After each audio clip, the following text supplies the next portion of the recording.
Hello, everybody. Hi.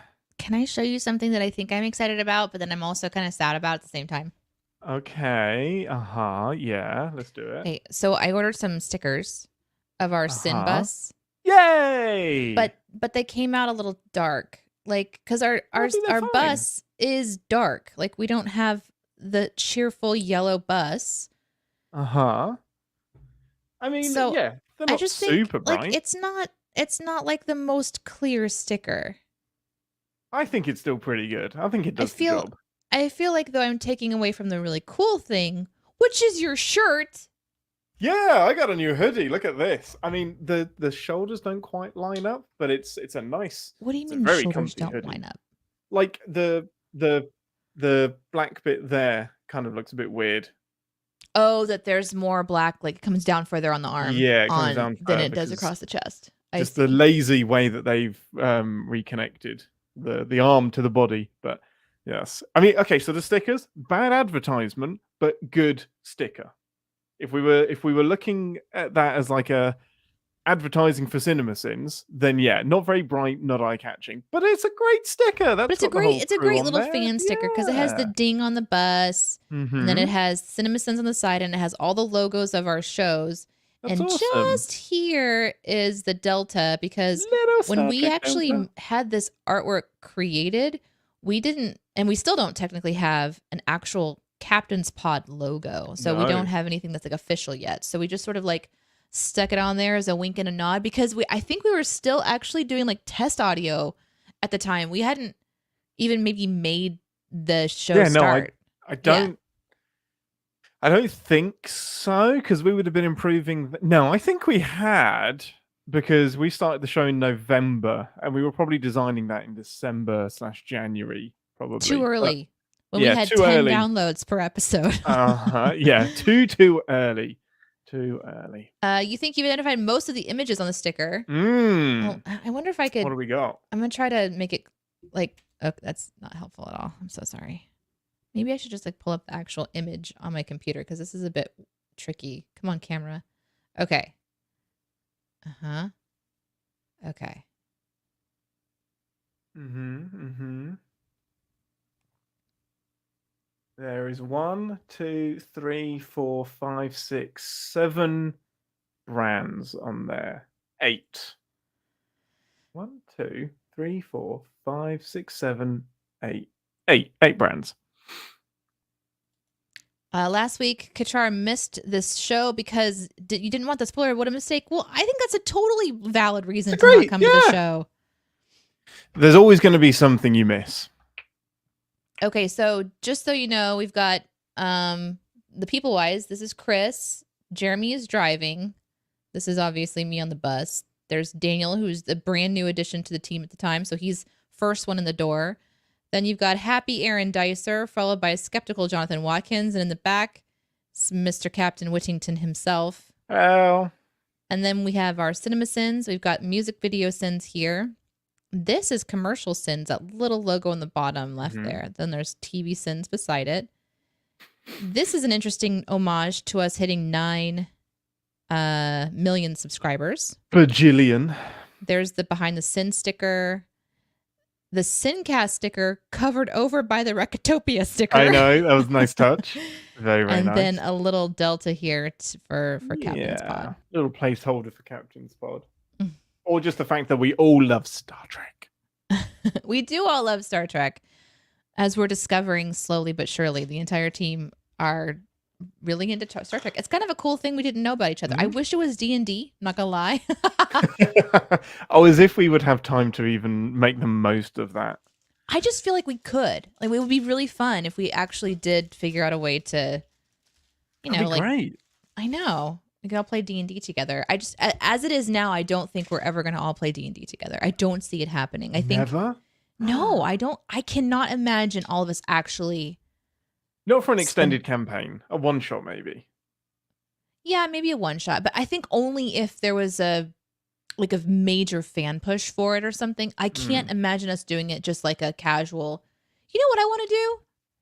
I'll play some Dungeons and Dragons with you guys. Dungeons and Dragons. Amazing. What's glowing in your background? You got a little candle going on. Yeah, I got a little candle back there. That's nice. You got Chris and Jeremy backwards. That's okay.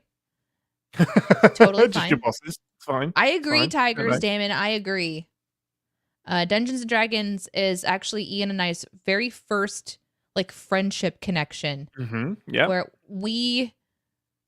I was on a podcast with him, and then we hung out afterwards for a while, just geeking out about Dungeons and Dragons. Yeah, geeking out about your campaign and the universe that you'd built. Dungeons and Danae, exactly. Ghostfucker candle, yeah. I got my own Ghostfucker candle. Yeah. Whoa, the words that just came out of my mouth. That was all of the words. those were not words. And you narrow. Can we just skip to the sins? Oh my gosh. No, okay. Oh, someone's salty. No, we ready? had some awesome things. I bet you guys are primed for this one. Hi, man. Zink. Ready to get some information dropped on you, Danae. I bet you have all the questions. I don't know if I have a whole bunch of questions or not. I'm always surprised. Let's wait for the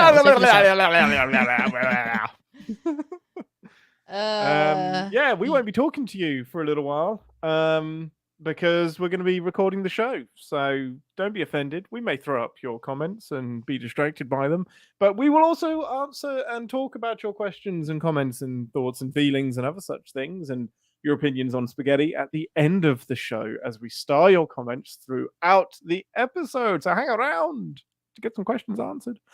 But yes, until then, shall we get into the show, Admiral? Admiral. Ambassador. I just promoted you to Admiral. Whoops. Oops. My bad. Oops. And Link is right. Link reminds us, don't forget to steal our comments too. Yeah, exactly. That's where I get most of my sins from. Just chuck up your sins now, and then I'll work them into my sins. Nick, I'm going to save this comment for later, but I want you to know what part it is. So make sure you remember, because I'm going to circle back to this. This is amazing. I think I know exactly. There's probably two parts, but I remember. I think I'll know. I can guess what it is.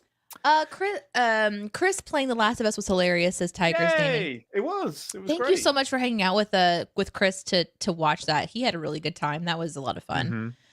So he'll probably be looking at doing something in the future to kind of come back on the same time frame, like on Mondays. And then Tuesdays is when Chris and Jeremy record Recotopia, which you can watch in our VODs.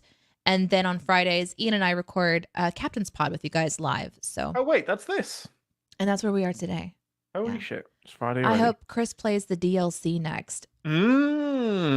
Interesting. And what about Minecraft, Ian? Hey, you know what? Let's answer a couple of these questions before we start, and then we will start. How about that? Okay.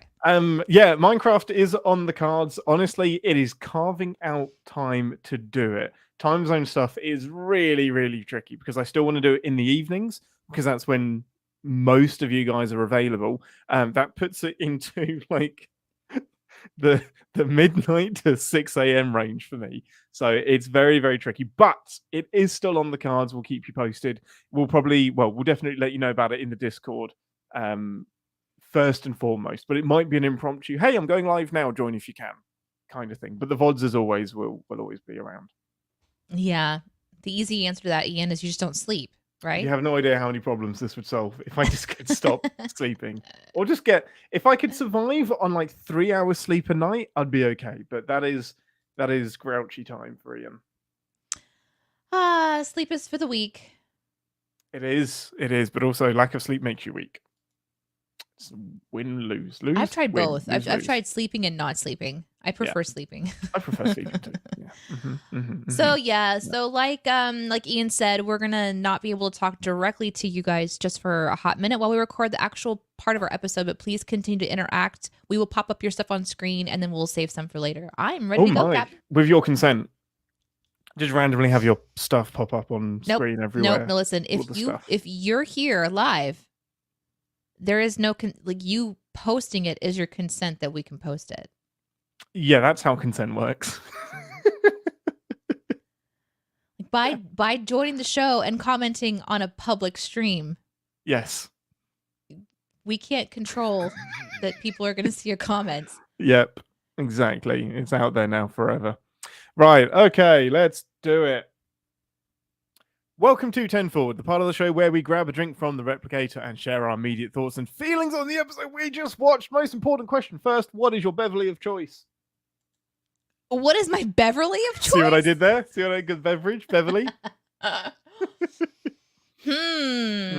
don't know. Like there was so much liquid in this episode, but none of it was So much really liquid. something that you wanted to drink. Like Mhm. there's human blood, and then there's like the liquid nature of a changeling. But I'm pretty sure that's ingesting a being. Yeah. Probably not wise to do that.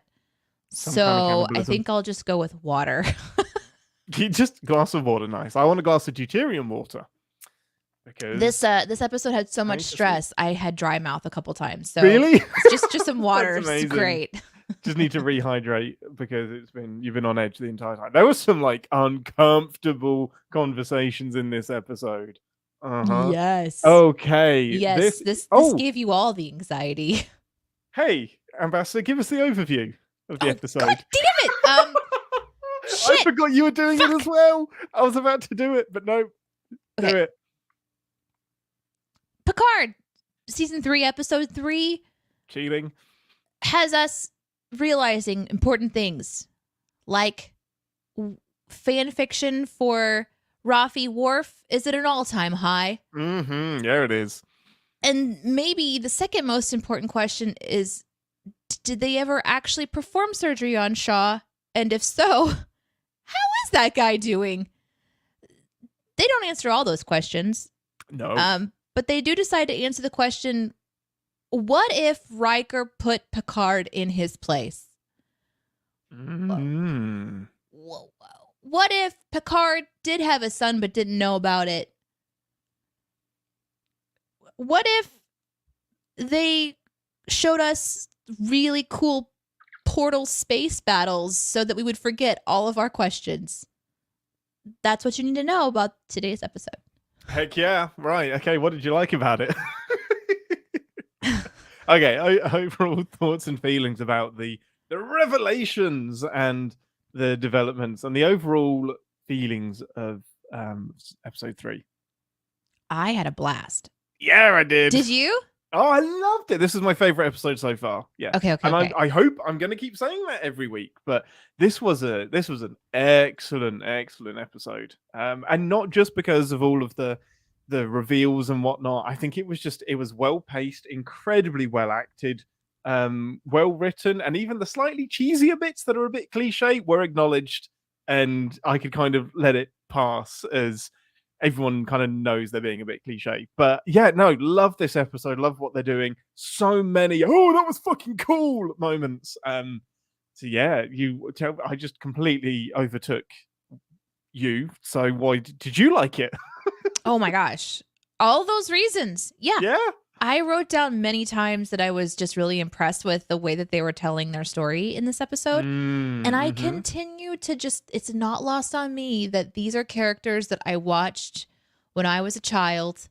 And there's something really special about getting to see what they are doing on screen. Like these are all humans that decided to come back to the table and do the hard work of creating a show for us because there's a fan base that would really enjoy it. And I'm so fucking enjoying this. Like, I wish that this would have been season 1 of Picard because this is what I wanted. But like we said, you kind of have to do the first and second season to gain the momentum to maybe get the budget potentially to do what's happening now. Potentially. That's the only thing I can think of is that it's think about all the people that they're having to pay to create what we're watching. And it's paying off for me, the fan watching it. And I'm glad it's done this well. And, I'm sure there's lots of different opinions about it and that's totally fine. But like here in the moment, having just watched it, there are some phenomenal things that are happening. And I wrote down many, many times that I was just really excited to be like able to witness it. So I had a blast. I think one of my there's so many things I liked about this episode, but that space battle stuff was delightful. Like that was so fucking cool looking. Yeah, I think it's the best space battle stuff we've seen. I mean, I haven't seen forever. I mean, I didn't see it in Strange New Worlds. No, and Strange New Worlds has a couple of really good things, but that's doing something very, very different. What I've always loved about the movies, where they've lacked in plot and um, maybe originality. They've always had incredible space battles. Like the big movie budget stuff always has incredible space battles. This feels like movie space battles. Like it's so fun to watch. Like there are some glorious shots of the Titan just as it's like coming into battle, and then it like they get the Dutch angle on the camera and it spins around and does a 180. And I'm a child, all right? It's not profound, it's not big, it's not clever, but it is beautiful. It's so fun to watch. And we got phaser beams. We got a torpedo being blown up by a phaser, and that's all I really wanted today, all right? Well, then I guess that's the show. Hey, thanks for listening to Captain's Pod, everybody. Yeah, no sins this week. Just one torpedo exploded by a phaser. I love it. It's great. I did too, and I like that they kind of revisited the battle multiple times because it was a cat and mouse game, and we really got that feel. There wasn't a lot of bad guy ship captain in this one, but when she was on screen, she was really calculated and scary. And I was glad that they didn't give her as much screen time because so much was happening on the Titan this episode. Yeah. And I think we needed to be on the Titan for the amount of time that we were on because we were in sick bay. We were in we were in the lifts. We were in parts of this ship that we haven't seen before that have gas leaks. We were in long hallways that nobody will see you plant a bomb in. We were on the bridge, obviously. We were just we were in Seven's quarters while she was quarantined. So we really spent a lot of time like getting to know the ship and the crew. Yeah. And if they are laying the foundation for a future show, they're doing a good job because they did a really good job of it. Yeah. The kind of exposure that you need. So anyhow, so we're on the Titan, but then when we pop back out into the space battle going on, they give us new things to think about. Like, of fucking course, they're going to shoot into a portal and it's going to shoot themselves. Of course. But did we see it coming? For some reason, no, I didn't see it coming because I was like, so into it. I know. Me too. And how cool is it that they kind of can choreograph what essentially should be something where you're like, well, yeah, they're going to use the portal gun to do the thing. But I was so into each scene, each kind of like battle angle and everything that I didn't even perceive of it. I didn't even perceive of that being the big, well, how often do we end an episode where our ship is in danger? Unless you're going into a 2-part episode back to back, but this is not an episodic series. We're watching it a seasonal series. And so they get to do fun stuff like this where they leave us going, well, fuck, how are they going to get out of this one? And I liked it a lot. Yeah, I love it. You would think that you should have seen that coming, the whole portal thing, because they telegraphed it earlier by just playing cat and mouse with the Titan and just chucking it in one portal and out the other. But when they fired the torpedoes, it's kind of the momentum was building to this is how they're going to escape. This is how they get back to Starfleet and report on everything. I wasn't expecting them to be stuck in the nebula still. So the portal appears and I'm like, I wonder where those torpedoes are. Oh no. Oh no. It's just the worst. So friendly fire just sucks. That's just, you're doing all of the work for the other ship. Clever way to use portals. Like we often see in Marvel films, the unimaginative ways that superpowers are used and how it ends up being a fist fight and no one's powers are really used together. And we're lucky if we see Captain America reflect Iron Man's lasers with his shield. That's about as imaginative as it gets. We've got some really imaginative use of weapons here and like how to use the portal. And we would have been saying, hey, couldn't you use the portal to do this and just appear anywhere you want? And it's cool. I think you can get away with a lot when you add a bit of, I'm willing to forgive a lot when you can do something that uses a bit of imagination. Yeah. I think overall this episode you would describe both as a cat and mouse with an enemy on the exterior of the ship and a cat and mouse on the interior of the ship. And they did a good job in kind of like sitting back and letting that reveal itself kind of more towards the end of the episode. But there was enough kind of sprinkling in that you could see it coming a bit and those wink and nods to this strange person that we've seen at the bar and in the Titan lineup when Picard and Riker enter the ship, and he was kind of the guy giving the side eye. So they've Yeah. done a good job of showing us from the start that there was something nefarious going on behind the scenes that they hadn't considered yet, but not giving it to us too much. So it's definitely a mystery. I really loved Shaw being the one that Oh, couldn't let go of how they were being hunted. yeah. You have the captain of the ship, then you have the Captain Riker, and then you have the Admiral / Captain Picard, and you have the Fenris Ranger 7 and you've got these really powerful leaders. And so for the script and the writers to give each of them kind of an important role in the puzzle, I Hmm. thought that was really cleverly done as well, because it was Shaw holding on to Jack saying, how is she hunting us? Like, how is she finding us? And Jack sort of thinking about leaving a trail. I made a wrong assumption that I thought that the like pulse, the ship kept it being pulsed while they're in this nebula, and I thought that it was one of the interesting weapons that maybe the ship had, where it was able to send a pulse out that would Mm. not find the ship through normal means, but through some kind of a bio residue, and maybe they had Jack's DNA somehow, and I thought maybe they were like hunting him from place to place to place. Um, but there's still more to be found out about that. Like, we still don't No, know I why think they're going for Jack. that would be really, really clever because it would explain why like the Klingons came after him, why they kept turning up when they were on the Ilios. So I was kind of with you on that one. Yeah. But sabotage is also pretty cool. Like Sabotage is sabotage. interesting, but it doesn't Yeah. it's also like that carries back through so many other questions about, like, obviously Beverly wasn't sabotaging the ships and they were able to hunt them before. So I'm Mm. curious Yeah. how this person was put on the Titan and they knew that the Titan was going to have Jack, and like, cuz that guy was already on the Titan. So I think the answer to that might be a lot of ships have a changeling on board, gotcha. not just the That makes Titan. Or else sense. that would be a huge, didn't we get lucky? Like that Yeah. Jack ends up on the one ship that we have a changeling on board. I think this is spread throughout the most important ships in Starfleet. Yeah, and let's pull that detail out, because obviously this episode is also about the big reveal that the bad guy here Mm. is a changeling. And Aha. they're bringing up the Dominion War. I've heard this word before when we were watching Deep Yes. Space Nine when I was in Europe, and you and my friend Jen and I went on a Deep Space Nine's binge for like 2 days. We just had it on the TV nonstop.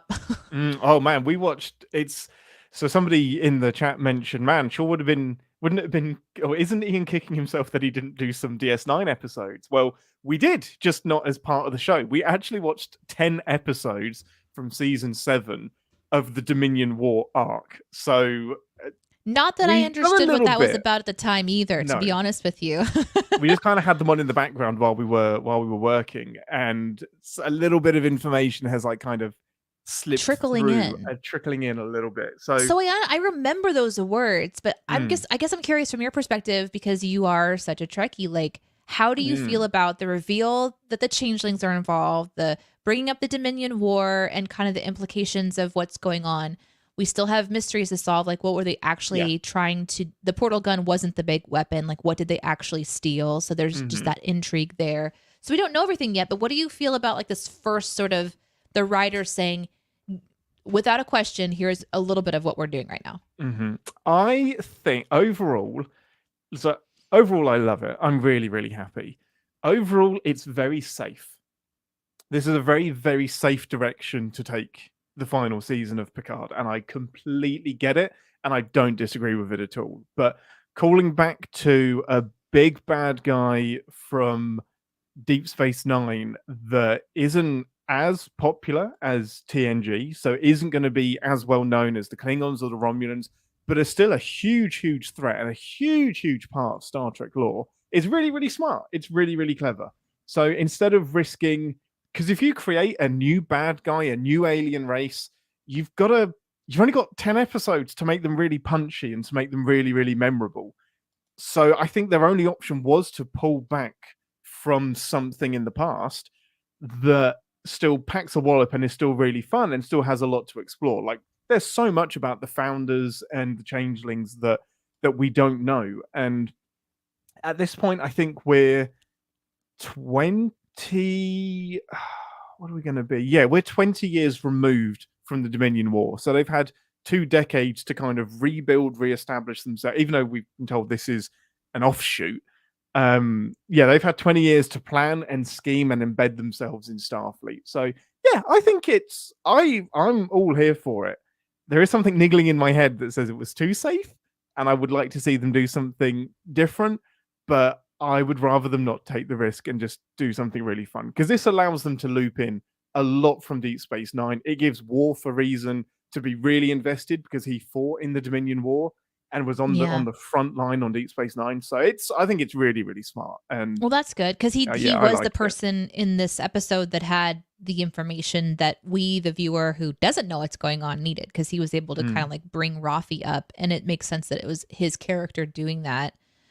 I'm okay with the bad guy being maybe a simple reach for a fan, and also just something interesting to think about for the medium fan like myself, because this is about Riker or this is about Picard's, legacy. This isn't the beginning of a brand new. Exactly. This is you could get distracted by thinking, oh, we got a good bad guy, let's go after the bad guy. But the show has just a few more episodes to do what Picard wants to do. Exactly. Not Picard the character, Picard the show, and the writers for Picard wants to accomplish. So maybe they're introducing kind of something that's going to pop up in a spinoff of some kind. Who knows?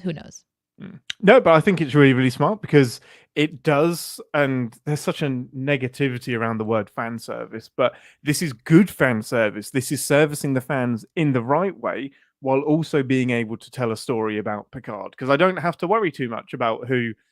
I'm sure there'll be more to know about Vadic as it goes on, but whether she's a changeling or not, I don't have to worry about this new alien species. I can focus on, oh, cool, the changelings are back. Let's do it. Let's see them fuck things up, because they were like as big a threat as the Borg in a lot of ways, because they were like infiltrating all levels of Starfleet. They can be literally anybody, and it's a really, really cool concept. A way to tell who they are though, or there was, you can test you can basically do a blood test on them. Like if you can get a sample of their blood, they can't exactly replicate blood. And they did have this, I think it was like a gas that you could release or some kind of grenade that they had, which if you basically trap them, you can force them to turn back into a liquid. Now, and apparently if you punch them in the face, it makes them go wobbly, which save that for the sins. But yeah, you whether they've adapted to make that stop being a thing, you can expose them. But you got to test everybody, and then you got to test them again, and then you got to keep testing them. It would be like protocol that before you start working on a starship, you have a blood test. But it would have to be daily. I mean, that already is the protocol, but it would have to be, just because you tested them yesterday doesn't mean they're not a changeling today, because they could have been taken out and replaced. You never know when someone is going to be replaced. Could be anyone. Oh my God. Can they take the form of like a dog? Yeah. Yes, they can. Can they take the form of a desk? Yes, inanimate objects. No, they can't. Literally anything. Riker that's could be too OP. sitting That's on too one. powerful. We already have a Q issue. Literally anywhere. It could be the Titan. No, it couldn't be the Titan because that's got too many moving parts. But that's crazy. Okay, yeah, it's the T-1000 from Terminator. So that's just kind of blowing my mind. Yeah, a bit. Okay, cool. Yeah. Super nervous about whatever's going to happen next. Like, it doesn't seem like there's really any way to battle that. So the one big weakness is that they have this illness that has spread through. So Worf mentioned the Great Link, and that is the planet where they live, and they all kind of collect together into this big puddle, and they kind of share thoughts, and they're just this one big thing.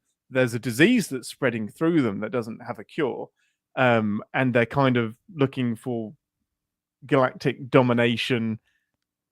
Because they see solids as a threat. So they were kind of battling this disease and battling solids, who they think are lesser beings. But just quick question, like, as they reform into whatever they reform into, Are they still so they are individuals within the goo? Yeah, they still have individual thoughts, but they are a Okay. collective thought So process called the link. could they just decide that one individual just takes all the disease goo and then no one else has it? No. Well, that's stupid.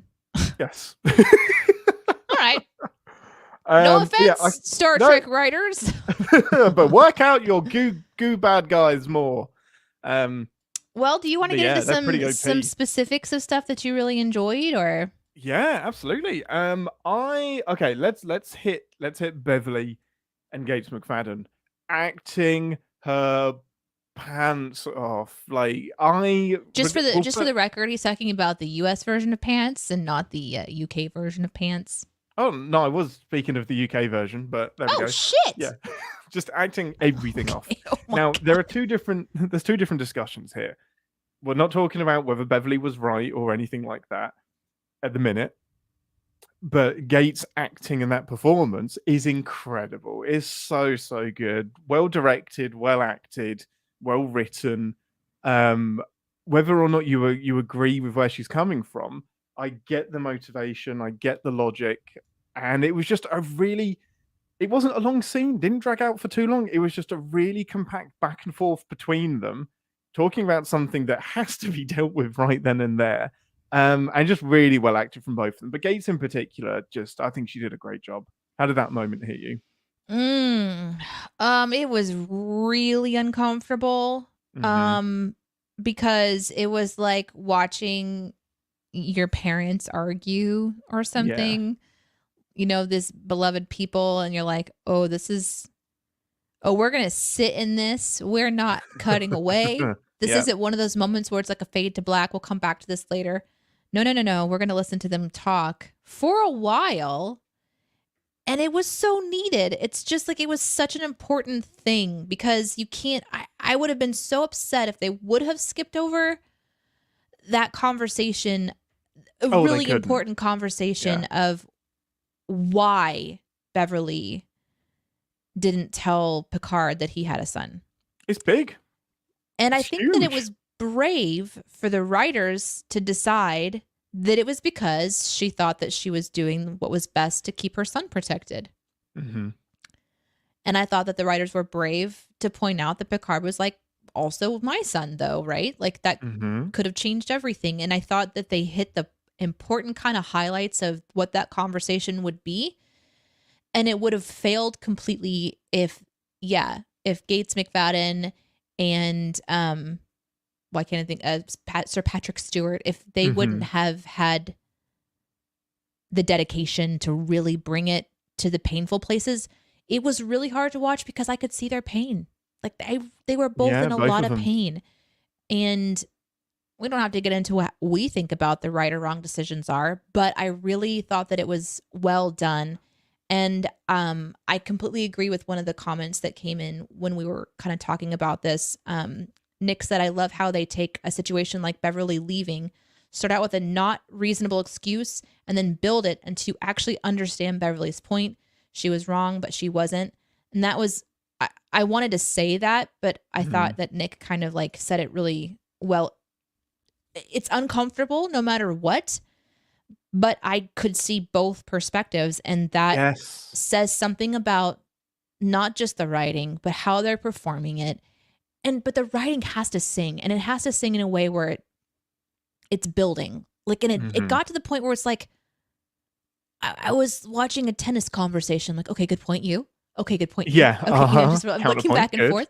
And the awkwardness melted away until it was like, wow, how do you sit with that? You know, what's Picard going to do? And he walks out of that conversation like, I've been cut out of this decision. I've been cut out of this life. And there is nothing for me to do here right now, except for solve a major problem of us surviving. And he just quickly shifts gears again. And I don't think he had anything else to do. Like him walking out and telling his son, I'm sorry I wasn't there. He shouldn't have to apologize for that. That was a decision that Beverly made. Yeah. And it also was interesting that they wrote in that Jack had decided in his adult life not to pursue a relationship with Picard. Yeah. Because then that means Picard is also considering that it was Jack's wishes to not know him either. And so Picard has been super fucking rejected.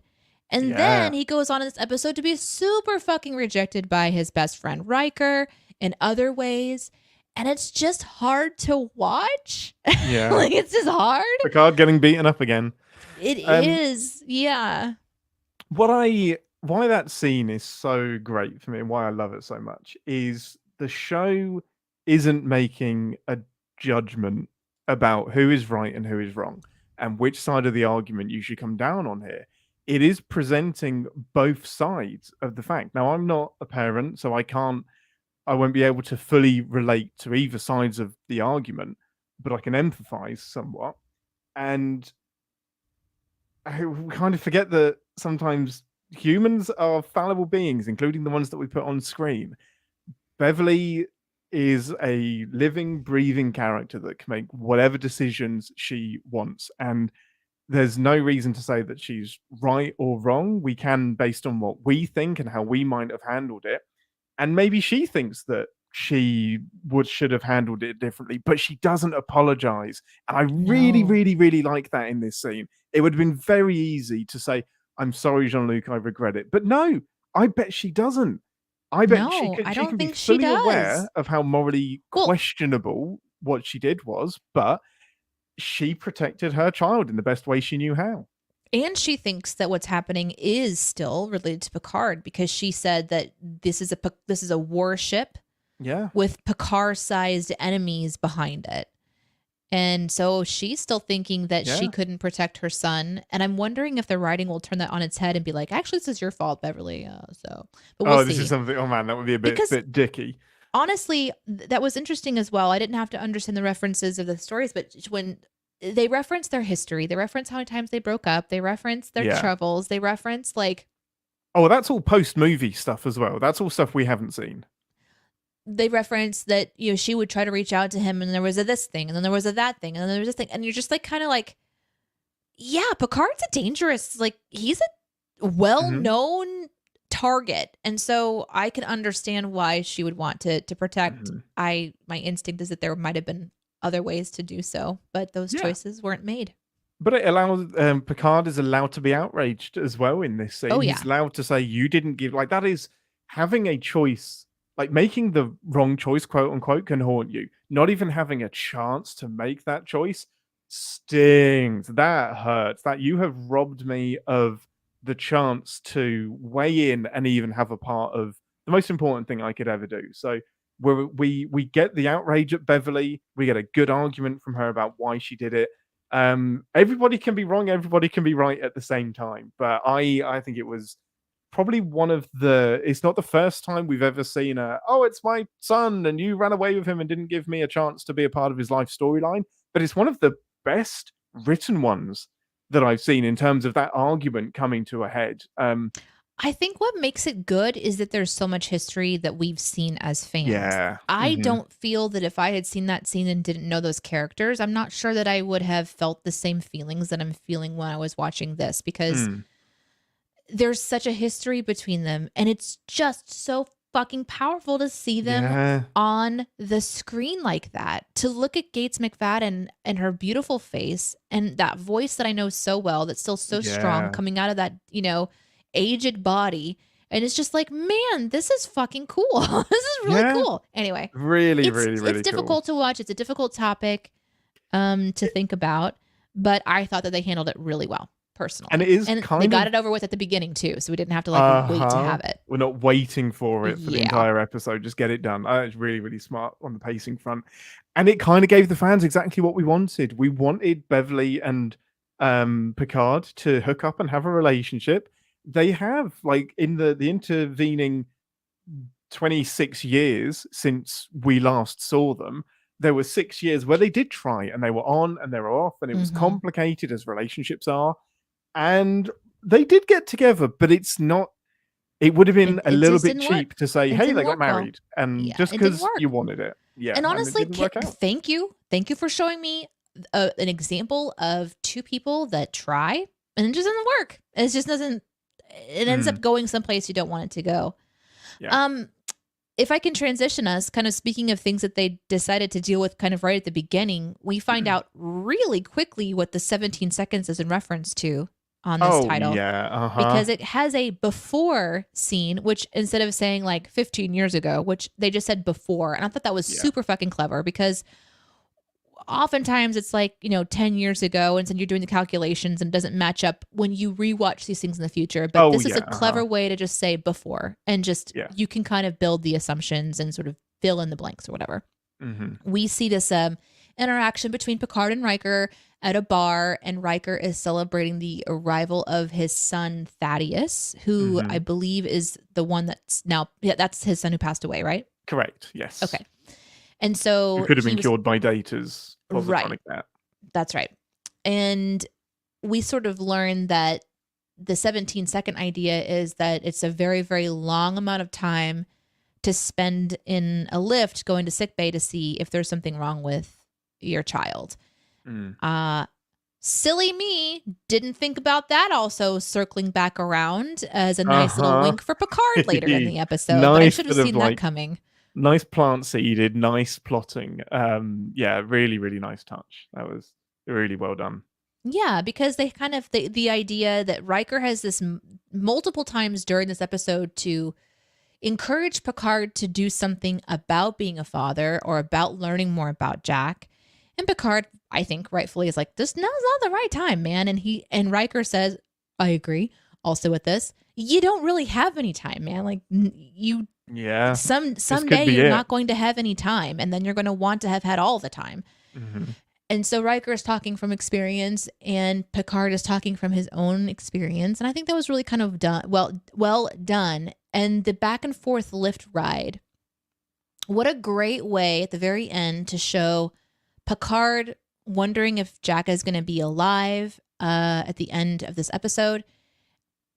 Just going back and forth between Jack possibly dying and Picard stuck in that lift for 17 seconds before he can get to sickbay. Yeah. That is all we need to believe that Picard has realized he wants to have a relationship. We don't have to have anything else. They don't have to show us anything else. They have literally just let us have a massive character development in just these few frames. And I thought that was really brilliantly done personally. I thought it was good storytelling. And nothing really brings it home like near-death experiences. That nothing puts it into perspective, even for somebody that deals with it all the time. When you can have this ambiguous thing of the ship may be destroyed and we're all gone. But when something has specifically targeted Jack, then it's like, I'm okay, missed the last 20 years, can't do anything about that. Gotta do something about the present and right now, especially if I'm about to get us all killed. Yeah.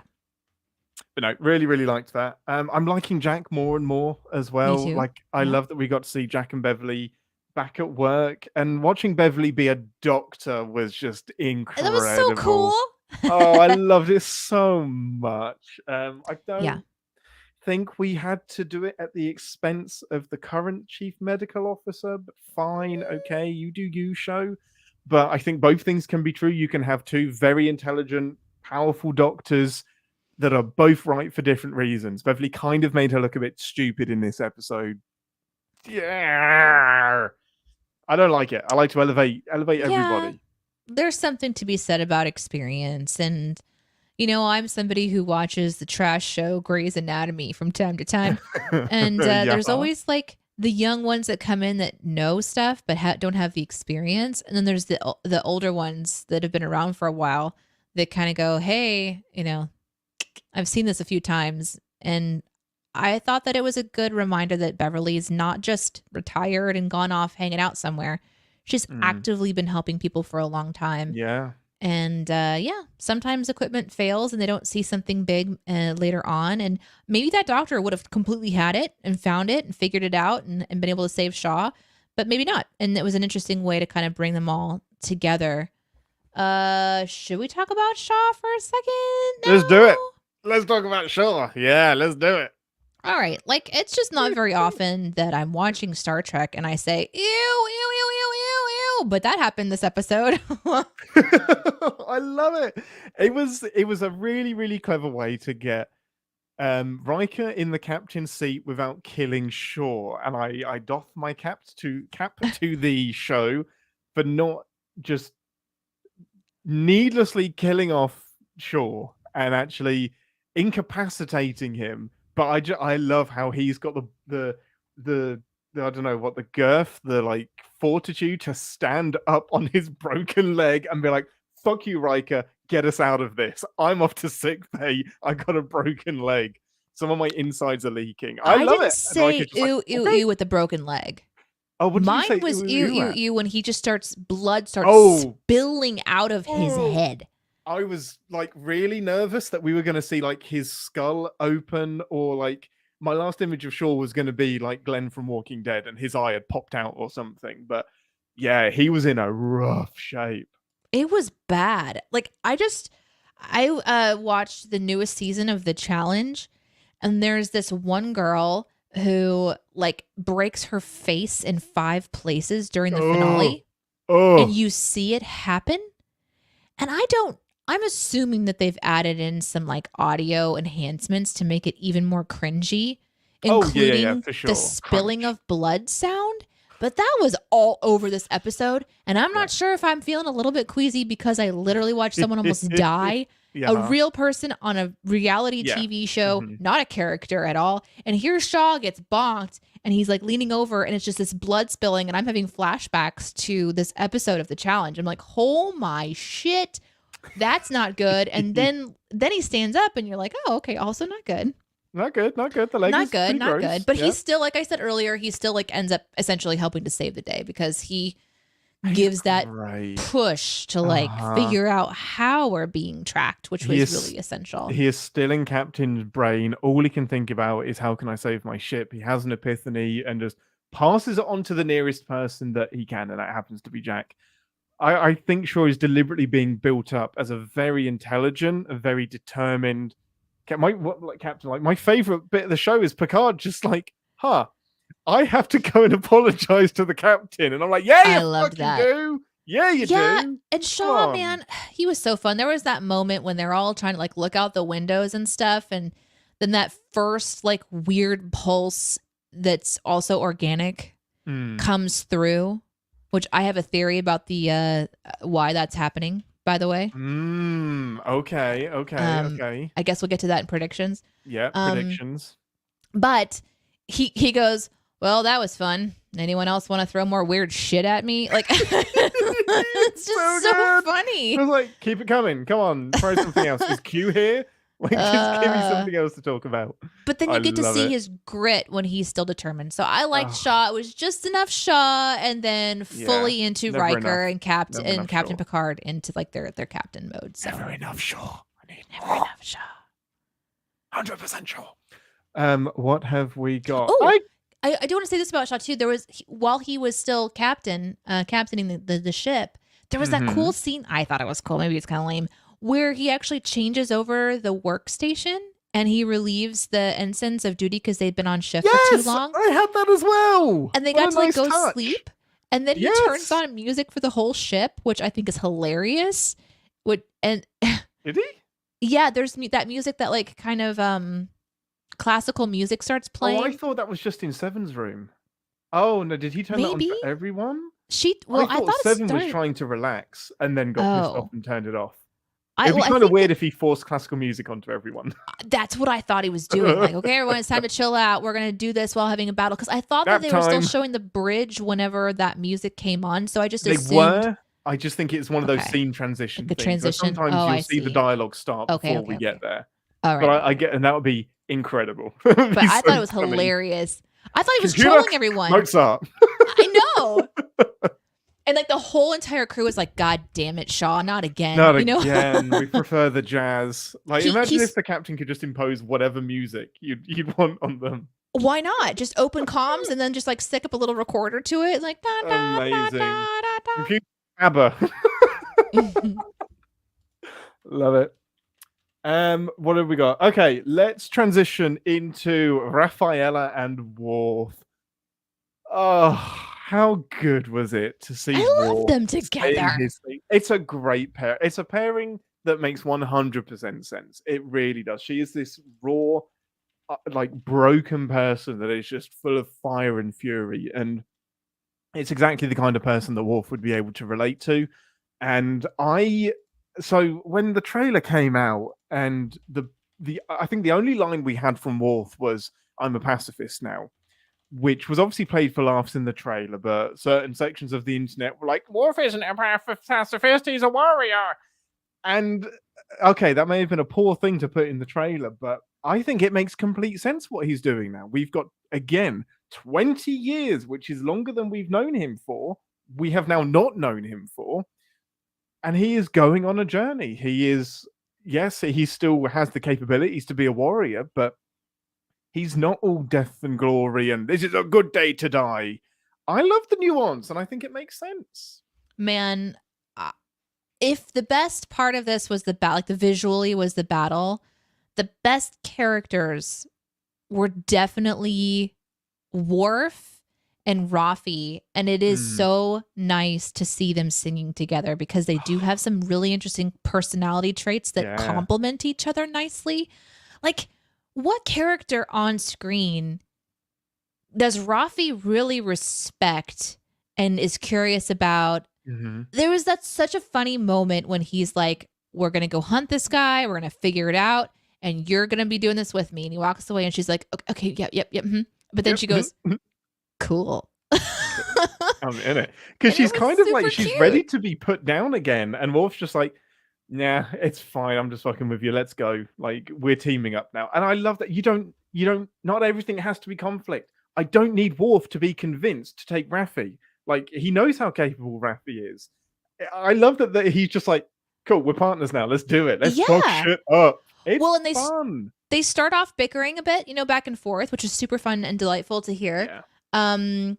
So he starts off by going like, I'm Worf, son of Mog, House of Martok, son of Sergi or whatever, House of whatever, Bane to the Duras family. Like, and it's like, well, these are all really important things. And then Slayer of Gowron or something. And I'm just like, fuck yeah, you are, Worf. And then he goes, and I've made some chamomile tea. Would you like some? And it's just so perfect. And it makes me remember all the reasons I love Worf, because even in TNG, when he would begin to like go tit for tat with somebody or kind of get into some sort of an argument or a conversation, the way he converses is always really interesting to me. So to have that still be part of his character now it feels right. It feels like they're not forgetting who Worf is, so like, yeah, there's all this history and stuff, but there's still this familiarity, not just because of who he is, not because of he's acted by the same person, not because he looks incredible.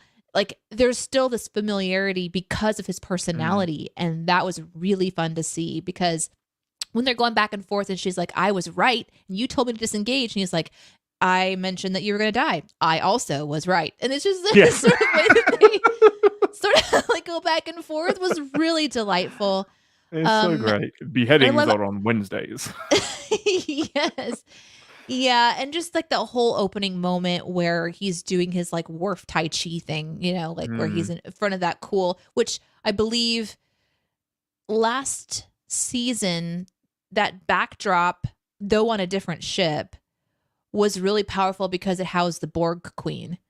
And this year, that really interesting sort of ship-like backdrop is now for like these interesting scenes like we're seeing now that kind of like amplify these really powerful characters. So I am super happy. Yeah, they delighted me pretty much at every turn.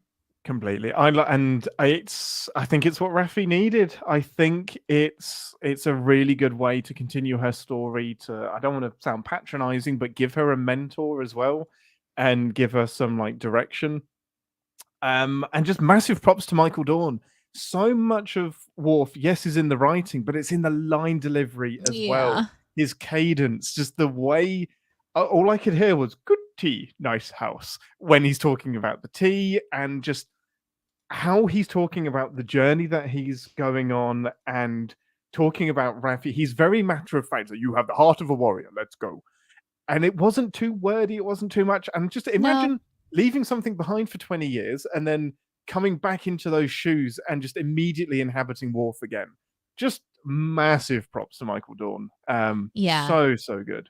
To me, I would just make an assumption that it would be like just slipping back into a really comfortable coat and you just know how to wear it, but that's not always the case. Like, he may have left that character behind and then he has to go and refine it. And obviously there's lots of material he can watch to refine it, because we have this beautiful thing where we have archived these shows. We get to see them again. I remember Yeah. you telling me about Doctor Who, where there's all of these Oh, episodes that they're literally, you saw them or you didn't because they didn't hmm. save them. So Yeah. we're watching kind of like this historical evolution of storytelling where franchises have a chance to bring back characters that have aged, Hmm. and we get to watch that happen. And Yeah. I hope that there's other shows that will be able to have the funding and the fan engagement and the design and the desire to create something really good like this, because Hmm. Worf is perfection. He's a He fan is favorite. per fucking faction. He really I'm is. so happy to see him. I am so glad he has made the most on-screen appearances. Before we get into a debate about who has appeared in most episodes, yeah, he's what a great cat, and it's so Star Trek as well to have a Klingon, an alien, be the person that's made the most on-screen appearances, not even a human. So I love him, and this is a great return. This is like you said about that comfortable blanket. It's the most immediately I've been taken back into a character. I'm like, oh, that's Worf. Like that is 100% Worf in front of me. Doing his calisthenics, drinking some tea. He's going to get some prune juice. He's I going to mean, have prune juice at some point. listen, well, we're talking about fun stuff too, but they fucking torture a dude. Let's not forget in this episode. Well, they attempt also, to. They don't actually get to the torturing. I'm pretty sure he was being electrocuted. No. They were just handcuffs that he was trying to break out of. He wasn't being tortured yet. No. And I think that he was definitely being mentally tortured. yeah, mentally, yeah, with the quips and stuff. I thought he was being that. physically tortured as well. I don't think so, not yet. Okay. Star Trek's pretty careful about that. But I do Okay. love the good cop, bad cop. When Worf is the good cop somehow. Yeah, he's like, I remember what it was like to be unhinged. Yes. Essentially, I was much like you before. It's so, and then but Raffi, what I mentioned about like some of it being a bit cliche, it gets saved when Raffi is just like, I'm gonna vomit my tea. Like it's so overly funny. sincere, but it's the point. He's supposed to be overly sincere. Yeah, I it was love great. They kind of just naturally filled in these roles because they're both super intense people who are very hyper focused. And I think Worf is enjoying this parts of Rafi, and instead of like shaming her for her intensity, he's like, fuck yeah, let's go, because that's his personality. And then they murder someone, so that's cool. Murder a changeling, all right? They're pretty evil. We're allowed to kill the changelings. Oh, I see. Okay. What else did we have? I think we've hit most of the big moments. I think the other like the dynamic we haven't talked about is Picard and Riker. So yeah, I want to talk a little bit more about Jack too. Yeah, go for it. And I also want to talk a little bit about like the LaForge, and then Riker and Picard. So which ones do you want to hit? Oh well, let's do LaForge. Let's do that. LaForge and Seven. How did you feel about LaForge being mentioned by the daughter in this episode? Did that feel forced to you? Because I thought for sure that LaForge was going to come into this episode when she's like, my dad is super amazing and he wouldn't be doing anything like this if he were around. Gosh, golly, Seven. People like me and you, we should stick together. It does come across a bit overly sincere, but it's another one of those moments where Seven is like, this feels rehearsed. And it is an inexperienced officer that what we've missed there is her building up the courage to go and talk to Seven. So she's just there and she's turned up. If we'd have seen her like kind of rubbing her hands together and kind of being a bit, oh, do I go and do this? I would get it a bit more. But there's so much we don't know about this character as well. I thought it was so telegraphed. Well, it was, but there's a lot of this relationship between her and Seven that we haven't seen yet. So maybe if we knew that she looks up to Seven as a bit of a mentor, we're missing why LaForge is going to see Seven. Correct. Like, that's the big thing that's missing from this, which is why it feels a bit insincere. I believed that they had a history and she was just going to go check on her. I could kind of feel that sort of camaraderie, and Seven almost maybe feeling more like a mentor to her. Yeah. I just didn't understand why Ensign LaForge is bringing up Daddy LaForge. Yeah, huh? Like, it feels a little bit, doesn't it? That part was like, let's not forget LaForge, and maybe everyone goes, he's gonna be in this episode, and then he's just super not.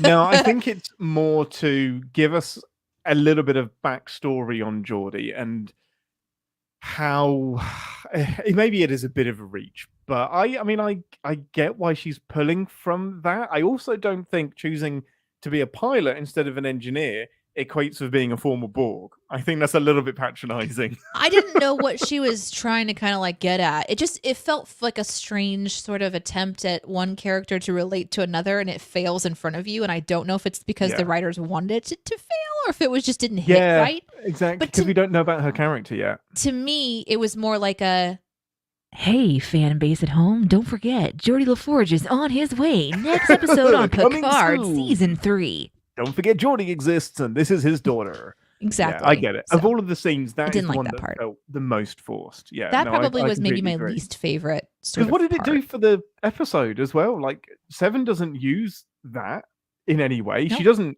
use that advice. It's almost like, we had 2 minutes spare. What should we do with it? And maybe I should have saved that for the sins, but I just wanted to know how you felt about that. No, I get it. Yeah. Yeah.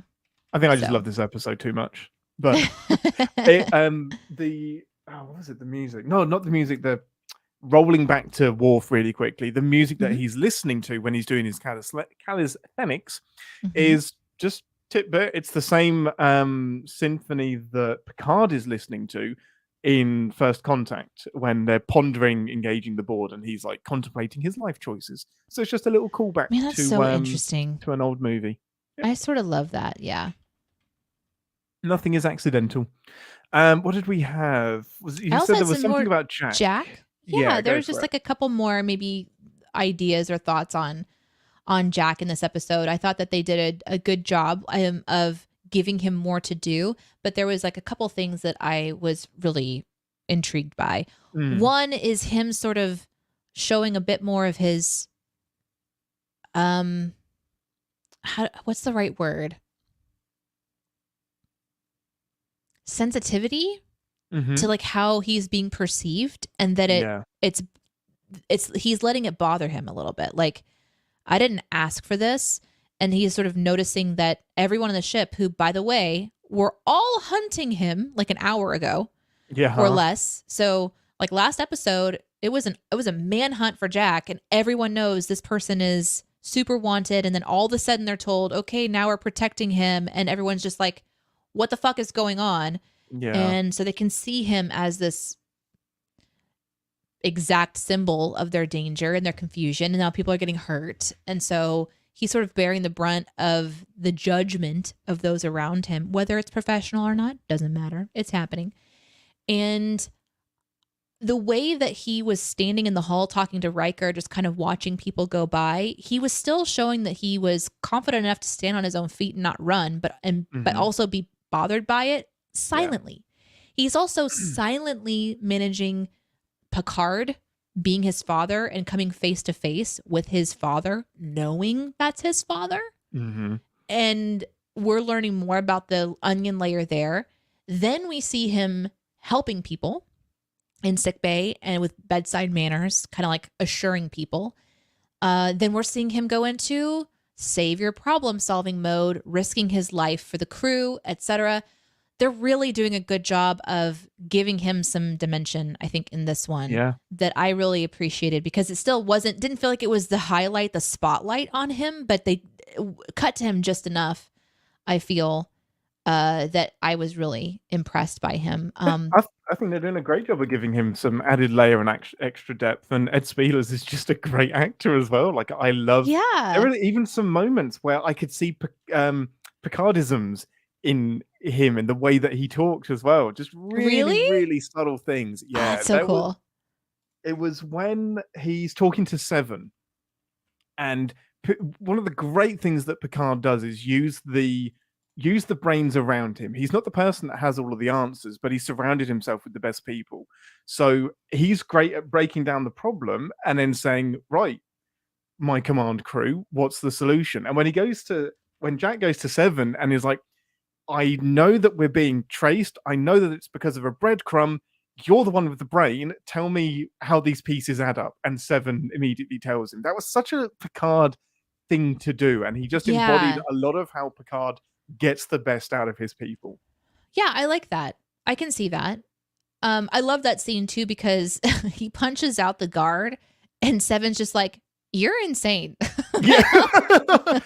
So you're insane. Just as long as we're on the same page here, like we both know that you're not working with a full warp core. Yeah. I think the dimensions of what we learned in this one about his character and how he's obviously very guarded, and he doesn't feel, they didn't make Beverly feel obligated to have a relationship with Picard. They didn't make Jack feel obligated to have a relationship with Picard, so much so as to basically even ignore him in the first couple of episodes. Like he's face to face with his dad, and he's just like holding a gun to his head, essentially. I guess it was to Riker, but still, it kind of is like, there's some stuff to kind of go back and potentially sin process now. But yeah, it it is the interesting. other thing that I would want to mention about Jack, he had an interaction with Riker that was fucking hilarious. I laughed really hard at it. Maybe it says a lot about me, but Riker is giving Jack advice. Like when those people are kind of running by, Riker is looking at Jack like a science experiment, and Jack calls him out on it. And he's like, "Please stop looking at me!" Like, and Riker's just he's like so entertained by looking at Jack, knowing for sure that he is Picard's son. Half Beverly, and he's half like, Picard. Yeah, he goes, "I spent 2 decades in a spaceship watching you get cooked up before you were born." That killed me. It's such a Riker thing to say. It really is. It's so funny. It's like, for those of us who live long enough to see our friends have children, this is what it's like. And then you meet that kid when they're like 20 years old. Yeah, and you're just sort of like, yeah, I watched the whole, like before you were here, I watched you. Your parents were edging for years, and then here you are, you know? I've seen everything that leads to you, and that's weird. You would though, wouldn't it? Like all of that potential energy, the potential stuff, and it's there walking around in front of you, and Riker just has his boyish smile. Oh, it's so funny. This is the most Riker I've seen Riker be. And then Riker shifts into like a little bit of advice, which I thought also potentially is a nod to Jack Crusher, which, by the way, what a fucking great name, Jack Crusher. Jack Crusher. To be able to maybe propel him into the next stages of his adventure. Riker gives him advice on, these people are looking to you in anger, but you can give them a good reason for why they're putting their neck out for you. And then later he goes on to obviously help with the medical needs. But I can see that seed planted by Riker really being meaningful for him, because he maybe has reasons to just shun everyone and not give a fuck, but instead he might find that leader part in him that gives a riveting speech at some point in time and rallies everybody to his aid or something, you know? So I thought that was kind of a cool wink and nod to Riker, and maybe that's a good transition to Riker and Picard, like you wanted to talk about. Yeah, I think that's the last big bit of the episode. So we see this beautiful shift where we've had 7 seasons of Star Trek and 4 movies of Picard in the command chair, Riker giving the counterpoint and having different viewpoints and different ways of addressing problems, to be flipped now, first in a comical way where Picard is like, I guess you should call me number 1. Great. And just they're all on board, he's following orders, and then the combativeness where Picard is in a position of giving advice but not having the final say, and Riker has to make those calls now. And when the final say is on you, safety comes first. And Picard is attack while we have the chance, and Riker is, I'm getting my crew home. And just super duper uncomfortable throughout. Take a seat, Admiral. Like, shut up, sit down. Yep. But then even more uncomfortable when he's just like, Picard, get off the grid, you just killed us all.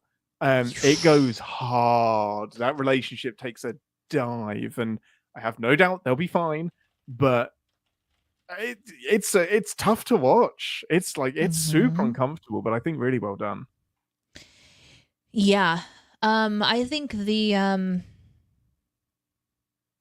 entire thing between the two of them is going to be a delight to watch, because it's a delight to watch these two act together.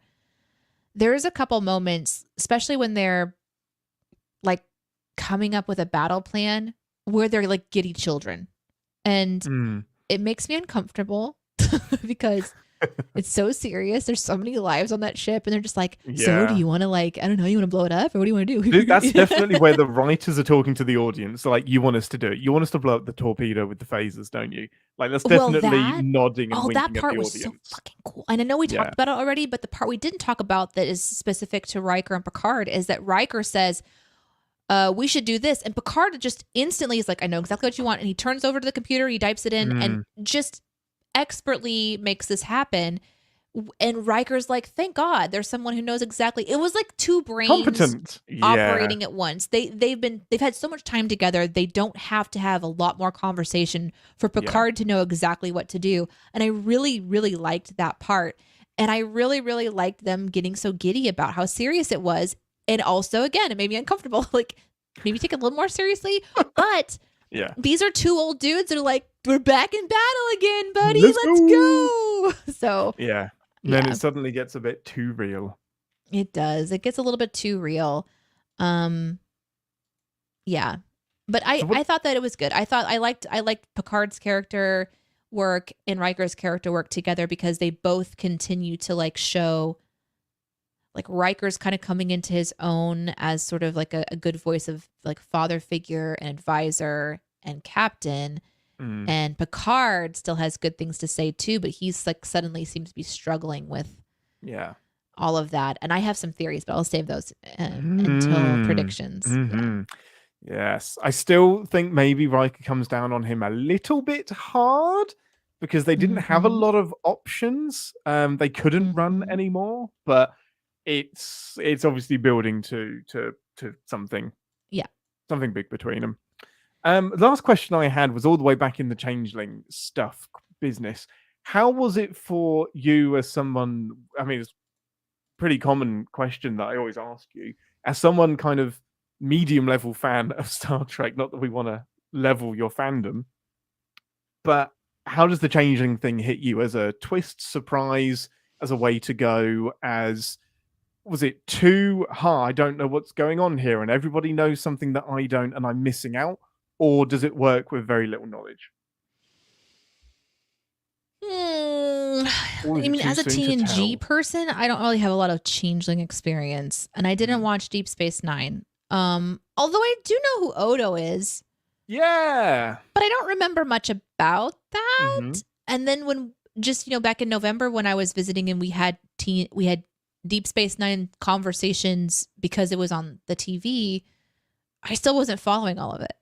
So I instinctively am like super okay with it. I love the idea of a new bad guy that's not a new bad guy, but like a reimagined bad guy. And so I think it's an opportunity for them to showcase something more to an audience that maybe didn't know about it yet. Well, and if they did, they're going to do it in a way that also encourages people who do know stuff about it to still be engaged somehow.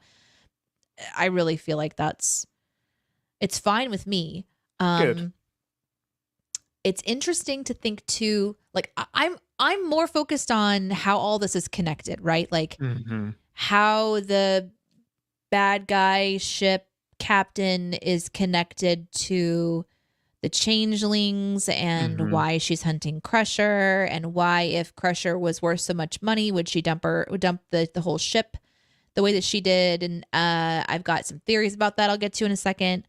Like what was actually stolen from, the Daystrom Center, whatever it's called. These are the things I'm more curious about. To me, it's just like, oh, it's another interesting alien kind of species, but I don't know that I need to know more than what they're showing me to make it make sense. Because it can suck to be the only one not in on the joke. Like it can be the audience is reacting around you and you're like, huh? But I'm glad that's how it kind of came across because I think it works. I think the show around it works no matter kind of who the bad guy is at this point, and it's a great callback and link to Deep Space Nine. And who knows, maybe we're going to get some more Deep Space Nine connections. I have predictions, but before the predictions, anyone knows?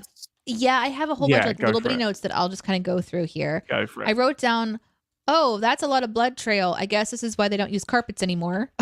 Good point. Good point. Yeah.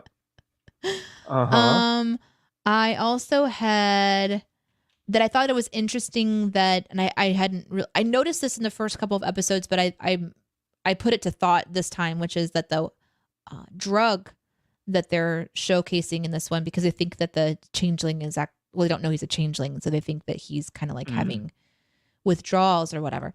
I think it's interesting that they have the drug or the container of the drug looking like the blade of a knife. I just thought that was an interesting kind of visual that I honed in on this time. I thought that was that's a good visual. It's pretty poignant.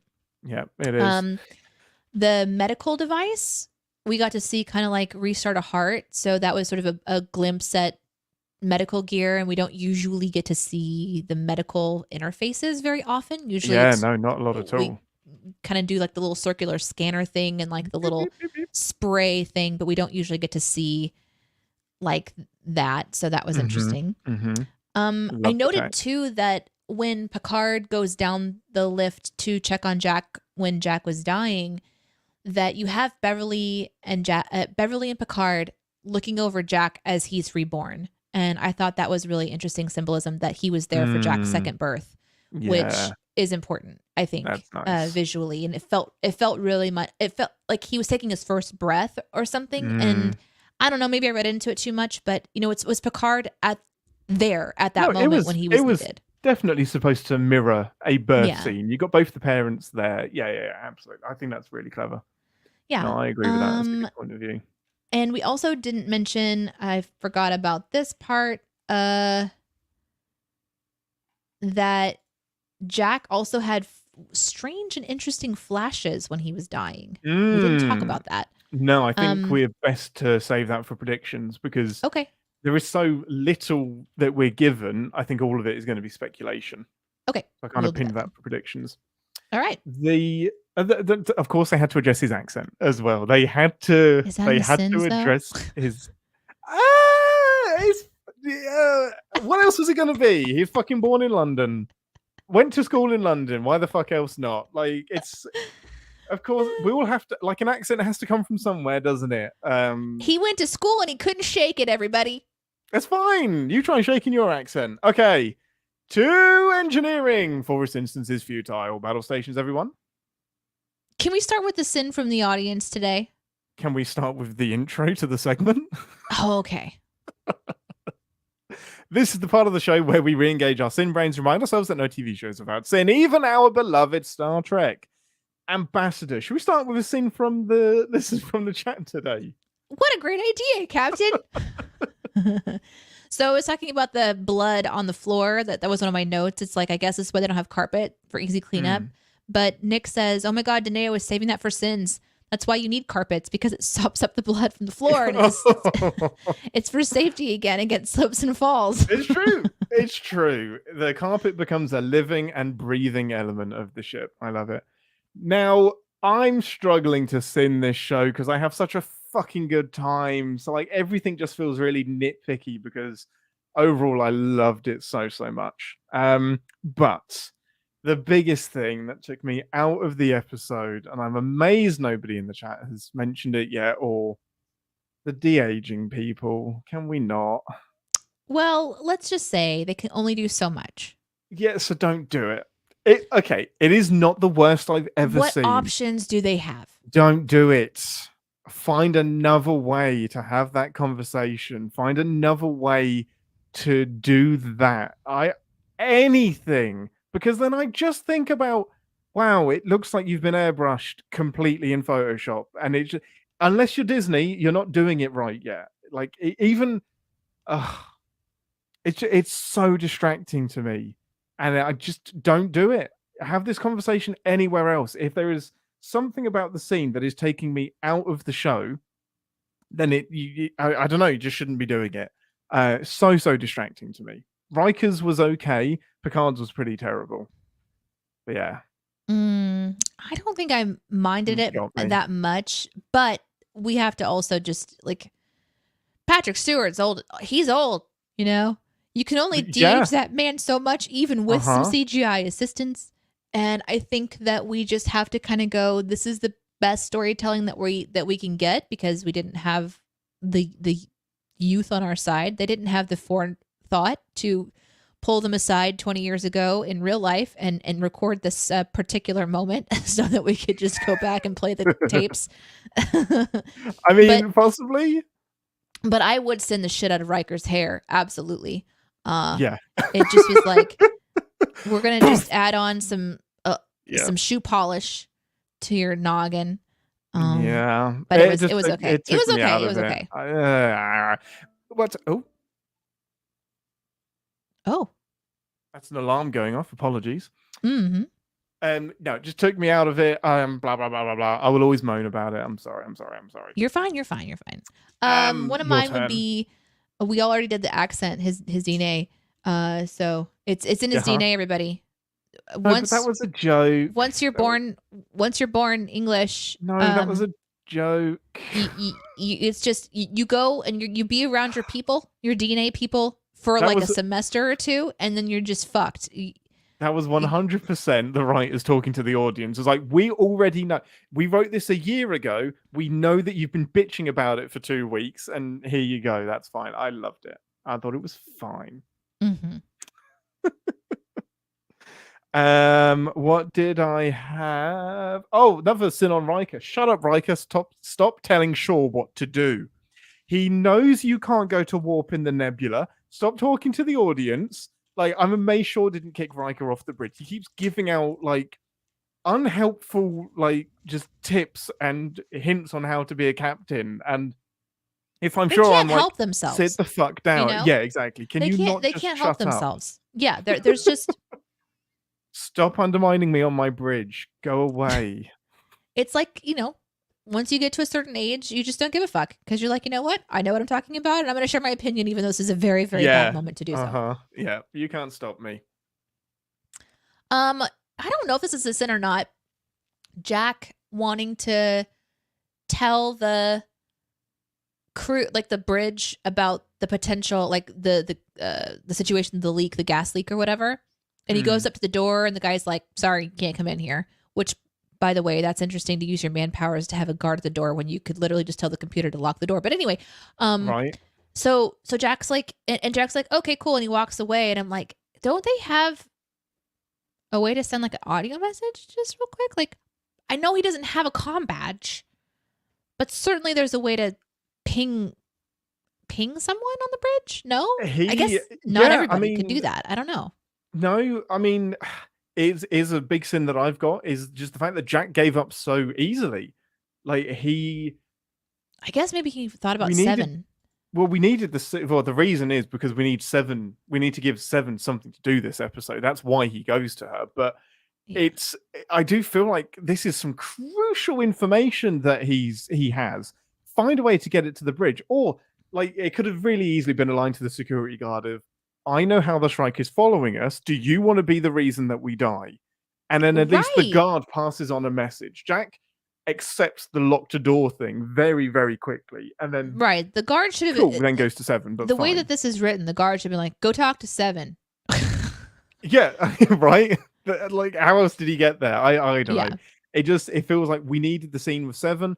Why not just make him run straight to Seven then? Because Seven should still have access to the captain. We've seen her like pipe up and still be in control even though she's relieved. I don't know. There was a little bit contrived. I think that's your turn, or is it my turn? No, it's my turn. Mm-hmm. Once and forever, for always, never to be unsaid or unacknowledged. Fucking seatbelts, people. Would have saved your broken leg, wouldn't it? Sit the fuck down. Riker. No, wait. Sit down. Hold on. What? We talked about this.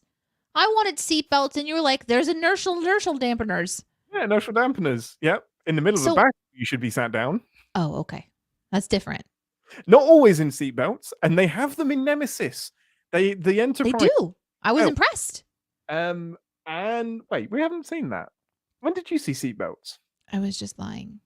Asshole. I did see seatbelts somewhere. You've seen seatbelts somewhere. Was it Strange New Worlds? Might be Strange New Worlds. I feel like there was a moment when they sat down and they had some seatbelt action going on. I was like, holy shit, seatbelts! Because I remember sending seatbelts in and then being told about inertial go. Oh no, I think it's Picard. I think it's season 1 of Picard. I think that Serena has some man seatbelts. needs to sit, guys. Yeah, sit down. Yeah, I don't know. It's so funny how like you just see like people get thrown around the ship, and it's like, so the inertial dampener is always the first thing that gets turned off, because I feel like they should be the last thing that gets turned off. They should be buried in the middle of the ship, whatever powers them. But yeah, there we go. Seatbelts, people. How do they work? I don't really have a lot else, and so I'll just say here that we will probably be going over quite a few sins from the live viewers, because there's a lot. Oh yeah, let's do it. And do you want to do that? Should we do that now, or do you want to put them in the outtakes? Up to you. No, we'll do it. We'll do it in the outtakes. We will do it in the outtakes. I have two kind of big ones that are kind of bugging me. One of them is Riker says, "Hey, tell engineering that they have as long as it takes us to get out of the nebula to get the engines working." That's not how repairing things works, Riker. It's not at your convenience. It's not you've got until the count of whatever. It's however long. If it takes a day, it takes a day. But this is Star Trek logic of the engines will be fixed as soon as we need them to be fixed, and then they won't be. They do this. Yeah. Kind of linked to that was a sin that you mentioned last week. Was why couldn't they just warp away from the nebula?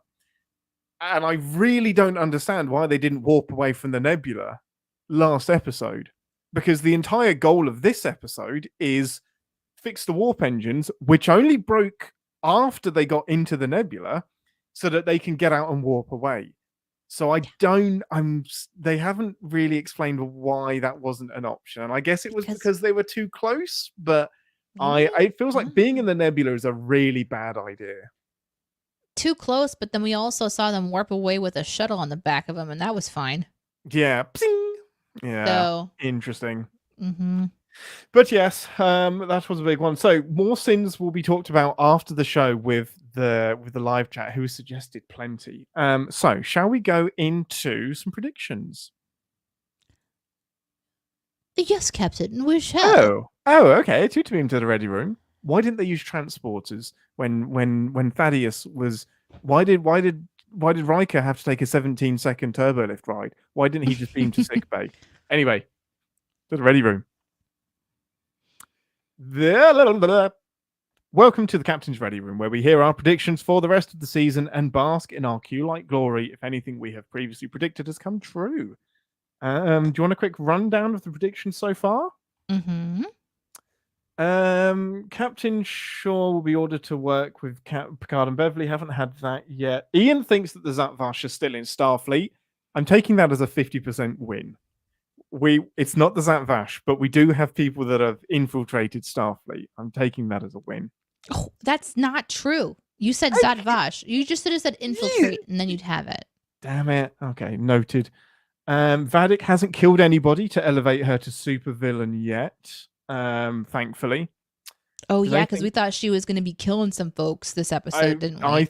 Yeah, I mean, if she was going to be the big bad of the season, then that makes sense. But if she isn't, then maybe that's not going to happen. I still think we're going to lose somebody.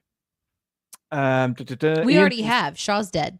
Shut up. He's not dead. Damn it. Vadik is a red herring. Yes, I was right. Vadik is a red herring. She's not the big bad. The changelings are. So I'll take that as a win. Okay. Mm-hmm. Do they think Laura's behind it all? We don't know that behind every single thing. It's possible. Yeah. There's no way that I can't get that one right, because I'm saying every single thing that's happening is because of Laura. Yeah. Since day one. Exactly. Yeah. Including Jesus. Everything is law. Influenced Beverly's decision to not tell Picard about her son. Yeah. Exactly. He's part of it all. So that's pretty much everything we have so far. In terms of new predictions, what have you got? What do you think the red door is? Jack sees a red door as he's dying. He sees a dark door in a red room. A vision. Yes. What is the door was like black, I believe. Maybe it's a flashback to his own birth. Oh, Jesus. A rectangular shaped cervix. All interpreted. Interesting.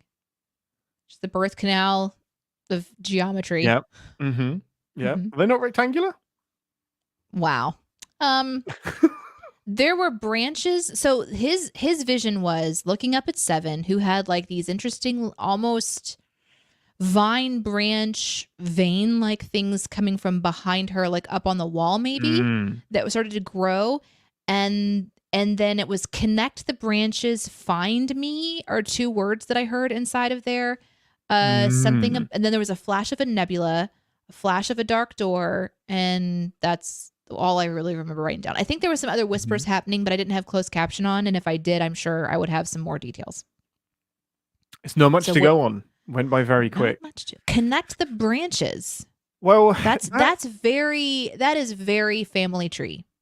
It's very family tree, and it's also, it reminds me of the Great Link and how the changelings all connect together. And find me. What does find me mean?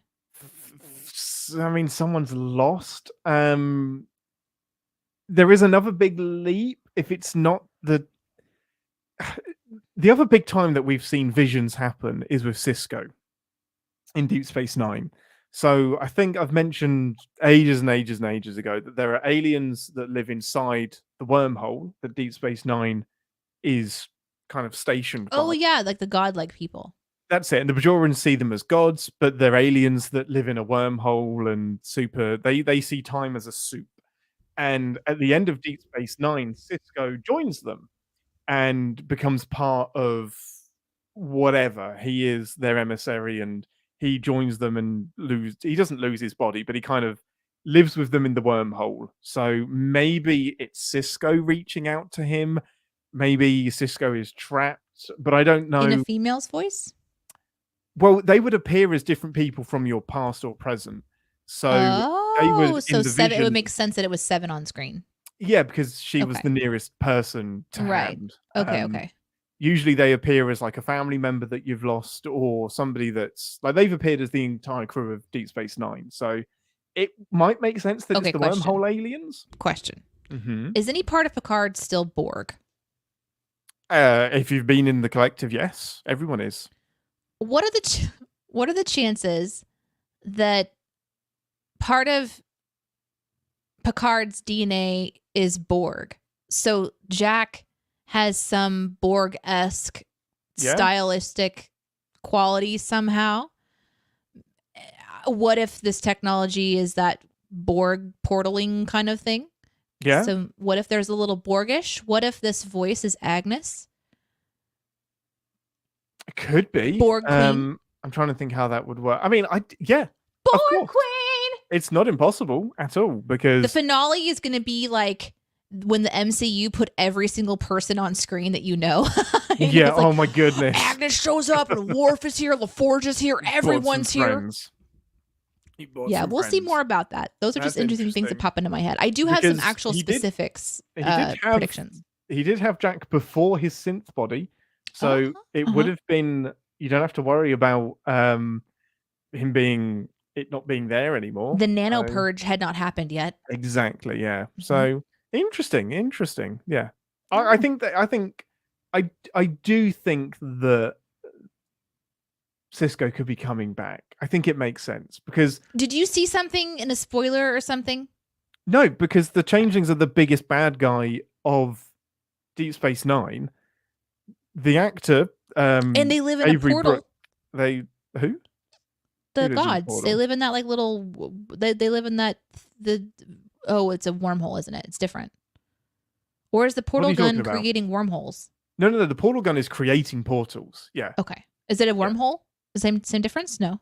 I mean, the fact that a wormhole is just two ends that kind of connect. Okay. So yeah. So if the founders are inside of a wormhole forever, and this weapon is like wormholing everywhere, maybe the founders are like, we don't really like this very we don't much. like that you're using this. Yeah. It's possible. It's possible. I know that Avery Brooks has said he's happy to come back to Star Trek. It would be pretty cool it's one of the loose ends from that era of TNG that we don't have as well. We don't know what happened to Cisco. We know where Janeway is. We know where Picard is. Cisco is just off in space. He doesn't have a happy ending as such. So becoming a god seems like a pretty cool ending to me. It sounds like the worst to me. I can't think of much. That'd be terrible. Ugh. People just demanding things from you all the time, blaming you for everything. Sounds terrible. Are you ready to move on to the next prediction? Next prediction. Let's go. I think the nebula is alive It's been hinted at. because it's got a bioscan of some kind. What if the wormhole aliens live in the nebula? So, and also I find it very confusing that the captain, whatever her name is, would just stop pursuing the ship. It kind of seemed more like one of those moments where you kind of draw someone into a trap and then you dump them into like for a bigger thing. So, and here they are like free falling. And I'm wondering, how are they rescued? Like, what's going to happen here? Is it going to be like a LaForge shows up in his own ship to rescue them? Like, what's happening? So there's something that they're going to be going towards that has some interaction, whether it's being saved or whether the nebula itself is something more. And I think that it could either be alive or there's living things inside of it somehow.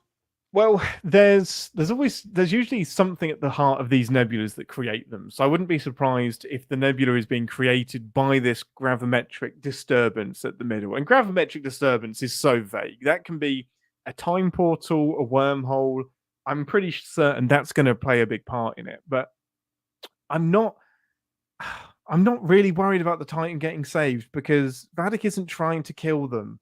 So the very least that's going to happen is Vadic comes in with a tractor beam and pulls them out and saves them because she doesn't want them dead. She wants them disabled. She wants Crusher. I don't think we're going to have anyone else swoop in to save them unless, maybe something is living at the heart of the nebula. That would be really interesting. It's been hinted at enough this episode that I think that's probably going to happen. If they are saved, it'll be by LaForge. Let's just... LaForge isn't coming to the rescue. He's a museum curator. He doesn't even have a ship. He doesn't know they're in trouble. So we're going to see LaForge when they go to Daystrom. 100%. Yeah, totally. No, not Daystrom because he's not there. He's at a museum, of the ship museum of some sort. He's managing that. I think he's going to come to the rescue. I disagree. His daughter is on a ship somewhere. He doesn't know. She's always in danger. He might. Maybe. But they haven't sent out a distress call yet. So unless they... this is all happening within a couple of hours. So unless the Titan was expected somewhere, they don't even know to look for it yet. Psh. Okay, cool. But the shuttle had fully been disintegrated at some point in time with pieces chunking off. So maybe somebody found it. Because space is so small. Outside of Federation space, space has a lot of space and coolness. Yeah. It's just like when you lose your credit card and some random stranger picks it up and like calls for you and doesn't actually use it. Up. Okay. You know, like they so someone was like just flying through and they see this thing and they're like, you know what? I'm gonna go ahead and report that even though I don't give a shit. Yeah. This happened to Ian, so thank you. Yep. Okay, everybody. I have another one. Oh, you've got right. Let's do it. Enough predictions. Good. So, Ambassador, do you have another prediction? Yes, I do. Thank you for asking. You got another prediction? Let's go. Well, I have a question for you. Was that really Riker at the end who kicked Picard off the bridge? Oh, I'm really glad you said that because that does lead into one of my predictions. I think one of the main crew are going to be a changeling. It's either 7 of 9 because of the vision and Jack is sensing that she's a changeling, or it's Riker and Riker's a changeling. And that's why he's arguing with Deanna. He couldn't, Riker has been kidnapped and has been replaced with a changeling. Oh, early on, you're saying? Early on. Oof. And that's why he's been arguing with Deanna because he couldn't maintain the facade. And Riker's been kidnapped somewhere and he's a changeling. I was thinking it was more recent than that. I was thinking like in a moment where he stepped off to the bathroom to pee, the toilet turned from a toilet into a changeling, and he's just tied up in the toilet just off of the bridge, and he came back out, and then just so like there's this moment when he and Picard are super happy to talk about strategy, and then he kind of turns into where he's like, remove yourself from the bridge, you just killed us all kind of a guy, and that's the changeling. No, I think it's all along. I think Riker's a changeling all along. All right. Oof. Okay. I'm done. Now you're done. Good. Me too. I think I'm done. I'm really glad you brought that up because I totally would have forgotten that big prediction. Okay, thanks for listening, everybody. We'll see you next week. I really hope there's less revelations next week, but I love talking about them. I mean, we're having so much more fun this season than we were last season already. Are you saying that we should talk less? No, I'm just saying we have to talk about it. Like, these episodes keep throwing incredible stuff at us to talk about. I love it. Listen, if you want to complain about the length of our podcast, write to us, captainspod@cinemasins.com. Yeah, do it. Complain. I'm sure it'll be listened to. Thanks for listening, everybody. We'll see you 12:30 CT if you want to come and see us live on Twitch. If not, we'll catch you next Wednesday. And thanks for listening. I've lost my end quote again. God damn it. Until next week, does anyone else want to throw some weird shit at me? And it's this is not warrior gear. This is casual. And live long and Podspur. This isn't warrior gear. It's casual. It's not warrior gear. It's casual. It is casual. Come on. This is what I wear. Oh man, you guys are hopping. Yeah, you are. Hopping in the chat. People. I actually had to stop looking at the chat because I was getting so distracted. So much going on. Ooh. Holy shit. Man, we have a lot of ground to cover. I'm going to get started. Go. Let's do it. With the first question, Nick, if you're still here, I am curious. When you scream like a preteen girl at a Taylor Swift concert at a certain point of the episode, it's time. It is time to reveal your answer. Yeah, I predict that it was the changeling reveal. It's got to be. Really? Yeah, the reveal of the changelings has to be. Well, while we're waiting on Nick to respond, in our work chat, Jonathan was like, Ian, you're going to love this episode.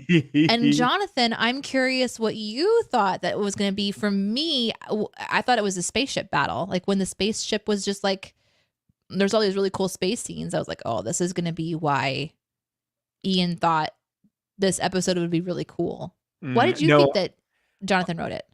Yeah, I'm guessing that Jonathan was talking about the changeling stuff as well, because it's a huge DS9 callback. I'm a big DS9 fan. Oh, okay. I guess that, yeah, after the fact, it's like, that's what Jonathan's talking about. And it is what Nick was talking about. And that's what Nick is. So this is like a big fucking deal. This is a huge, big fucking deal. This is I huge. see. Okay.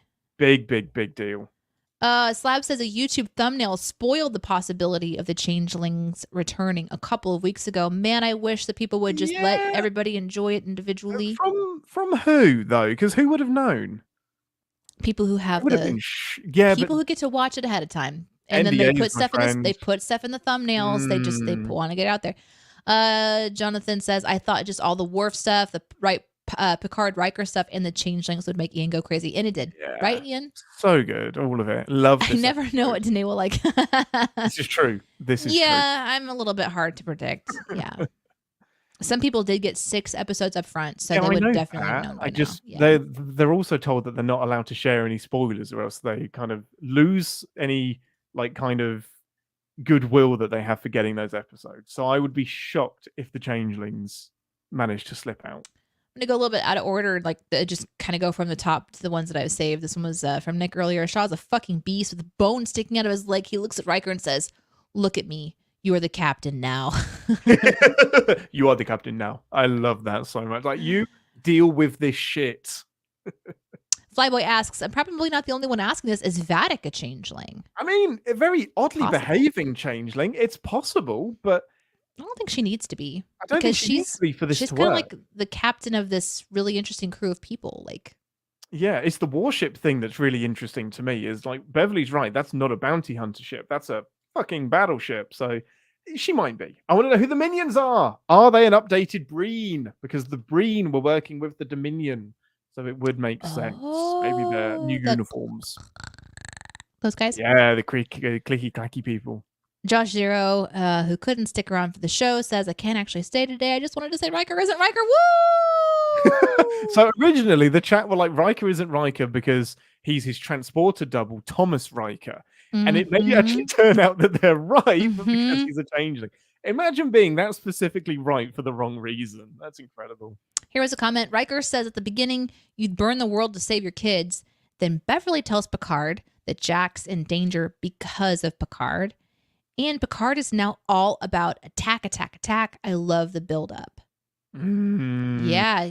Picard is showing his danger. He is a danger. Like, there's a couple times, Riker's wanting to play cat and mouse and keep people safe and then just get out and go. And Picard's wanting to blow the fucking ship up.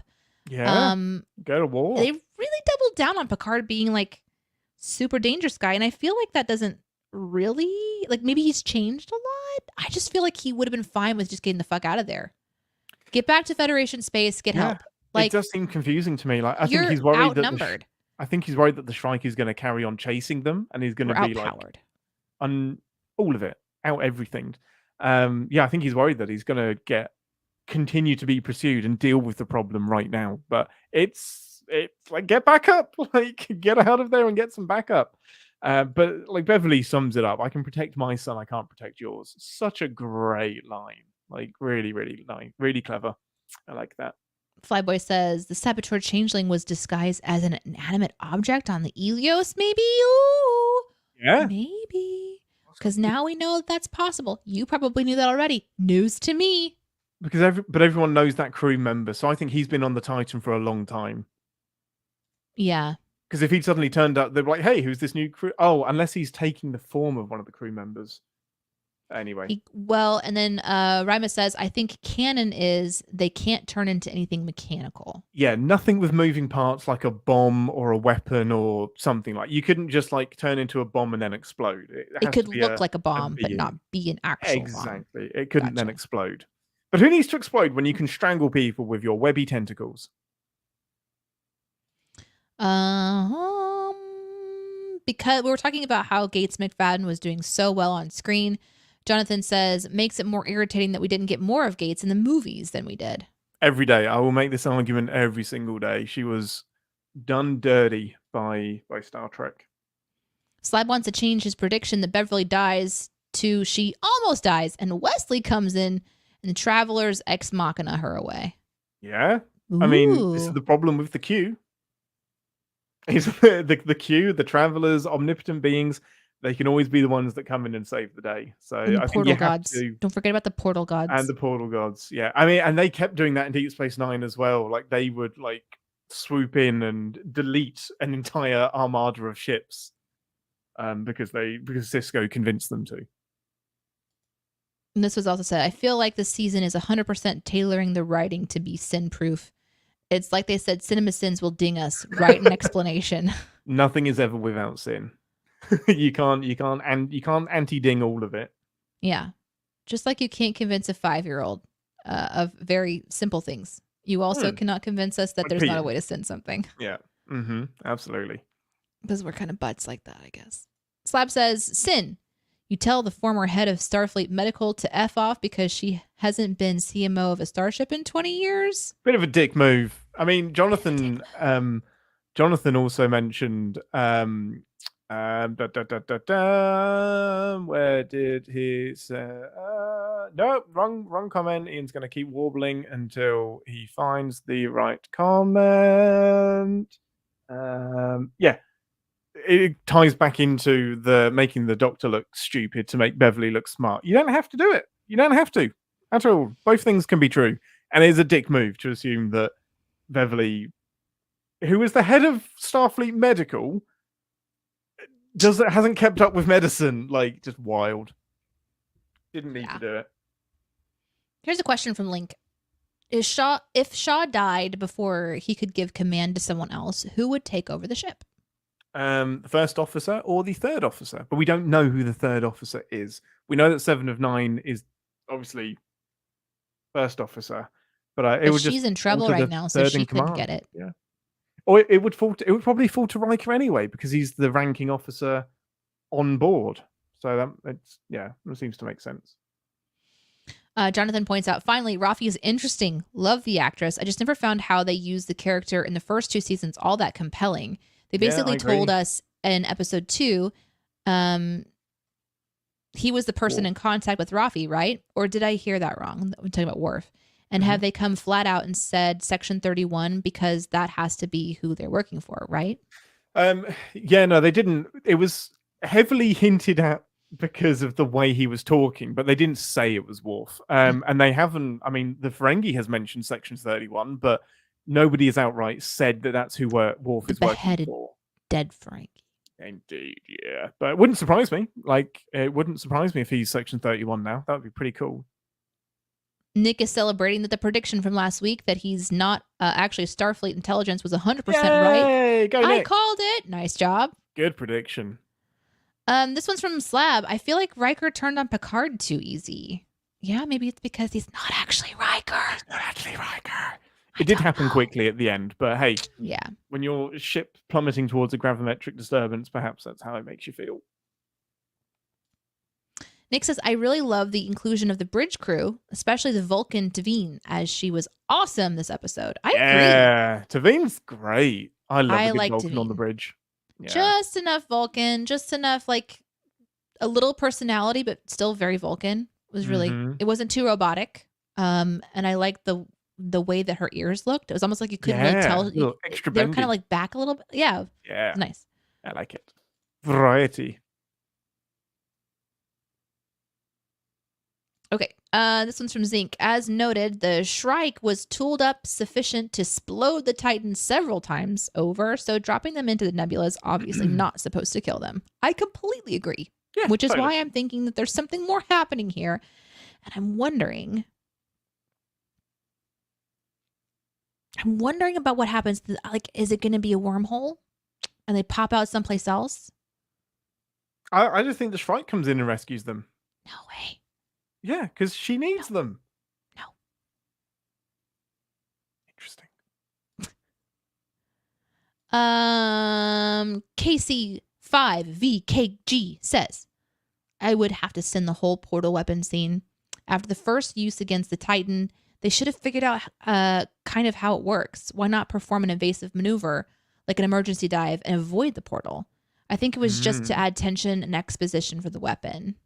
Yeah, I can see that. Yeah, it's fucking cool as well. It was so cool. Like when the It's one where so he went, cool. I think at the second time they went through and you could see it in the distance, it go through and then it appeared and come like, out again. right in front of the, yeah. Someone's looked been really playing cool. Portal. You're not they have. wrong.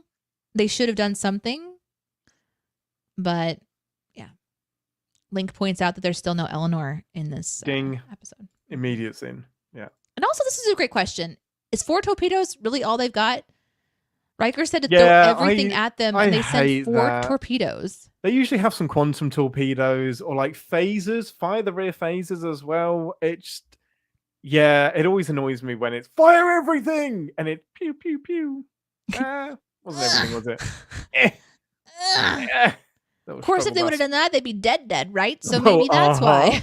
yeah. I think you might be right. Sin.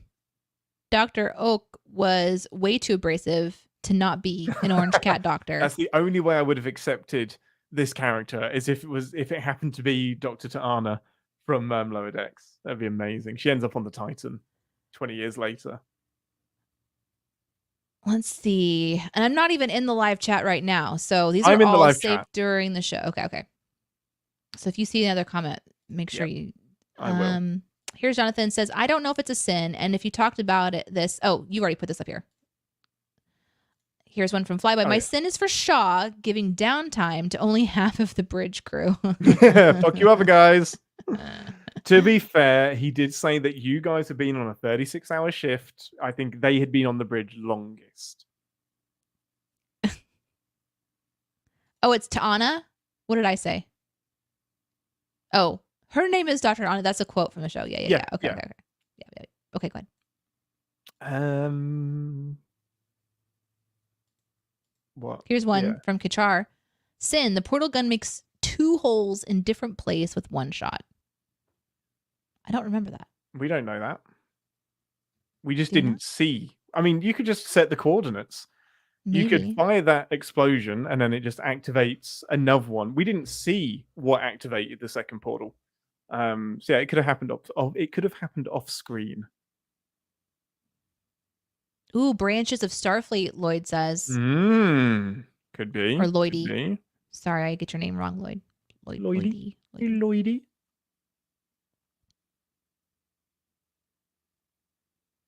Yeah, chat's backing you up with the whole vision of the wormhole aliens thing. That's good.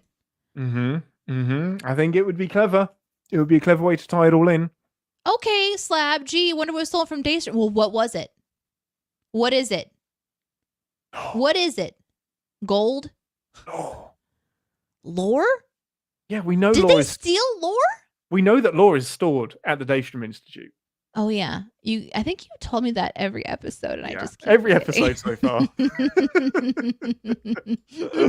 Amazing. Shit. Fuck. Okay. Right. Yeah. Right. Sure. Amazing. Guys, thank you so much for joining us. We love doing this show live with you, and we'll be back next Friday. Do you want to talk about some stuff coming up over the next week? For CinemaSins that you guys can set your time clocks to? Your time clocks. Your time clocks, yeah. I don't know, guys. It's been a day. It has been a day already. So next, what have we got? Chris isn't back this week yet. Might be a couple of weeks until he's back to do some more gaming. But yeah, Tuesday we have Recotopia at 11:15ish CT. Then we are back for Captain's Pod next Friday at 12:30 CT, roughly. And then Singe videos and shit, they all come out throughout the week. And if you want to listen to the podcast again, even though you're in the chat, you can come and listen on Wednesdays. And Janae, any chance of Babs tonight? Oh my God, I'm hoping so. So last week as Babs, it was a very interesting kind of experience in the game. It was a lot of Babs being able to kind of stay somewhat connected to the DiCenzo group. My favorite VOD moment was probably in the first 5 or 10 minutes of me logging into the game. I'm in the DiCenzo house as Babs, and the front door is open, and she's just standing in the house smoking a cigarette. And some DiCenzos come back, which for those of you guys who don't know, the DiCenzos are like a crime family in this world that I roleplay in. And you can watch all this kind of happen and unfold because we all role play inside of this really cool video game. And they don't know who it is. And so they all like come in guns blazing, thinking that there's a person in their house and it's just Babs. And she's like, oh, yeah, hi. So it was pretty fun. No. And there was just this kind of fun back and forth. I'm really trying to build this character right now as being somebody who avoids all emotion to the point of mental breaking. And so in that first scene, she talks about how she's just trying to kill all of her feelings. And then at the end of the episode, she is finally told that somebody that she's really was at one point in time pretty close with is actually dead. And none of the family told her that she was dead. They've been lying to her, essentially, but lying by omission. And so Babs finds out that one of her longtime friends is not only dead, but murdered at their hand. Oh no. And they hid it from her. So I really wasn't sure how to, in my mind, I'm thinking Babs can't handle emotion. She can't handle this. She's probably feeling too much. And so she just starts running. And the entire family gives chase trying to find her. They don't find her because she is found her, like she hid away and kind of went, I logged out of the game because it was time for me to stop playing. So when I log back in as Babs, if it is tonight, we will be re-entering some drama with the family, and I'm wondering if they're going to be trying to hunt her down because now she knows a secret she probably should be very careful with. And I'm trying to figure out the best way to play it. And I think it's going to be... Tell him you blabbed. I think I'll probably play that she doesn't remember, and I may even start to pretend like she doesn't remember who Olivia is at all and try to give the other players this idea that like Babs's mind is so broken she's trying to delete her own past so she doesn't feel anything, which means if she ever breaks, the rage that will return will be pretty intense. She's going to murder everyone. Maybe I could just kill everybody. Yeah. She will be the end of the DiCenzos. I've actually thought about that, which would be pretty pretty fitting. This serves you right. Never should have let me in. I am going to send you guys over as a raid today because there's actually somebody who I'm seeing getting into the game right now. And interestingly, where I logged out is where the Wallaby Kid, who is another well-known outlaw, where his gang has been known to like come together. She accidentaled her way into their den. And that's where I logged out. So there's a chance that Babs will actually run into the Wallaby Kid for the first time today. And I'm kind of excited about that potential. So I'm going to send you over there as a raid so you guys can watch another person who is a really incredible role player. He's a really fun entertainer. If you've ever watched anybody like that knows how to entertain the audience, he uses a lot of music and sound effects and really fun kind of ideas. He has a very active stream, and he has a really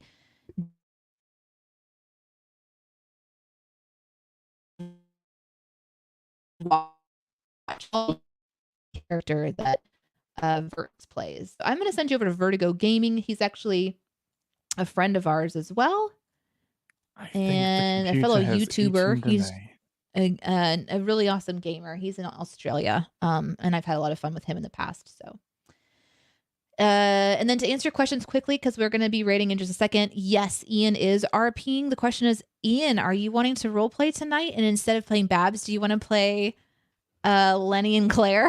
Oh my goodness! If you want to do it, I'm in for it. Yeah. I would love it. If I do end up streaming, it'll be over on my stream, which is at Danae Says here on Twitch, and you guys can follow me there.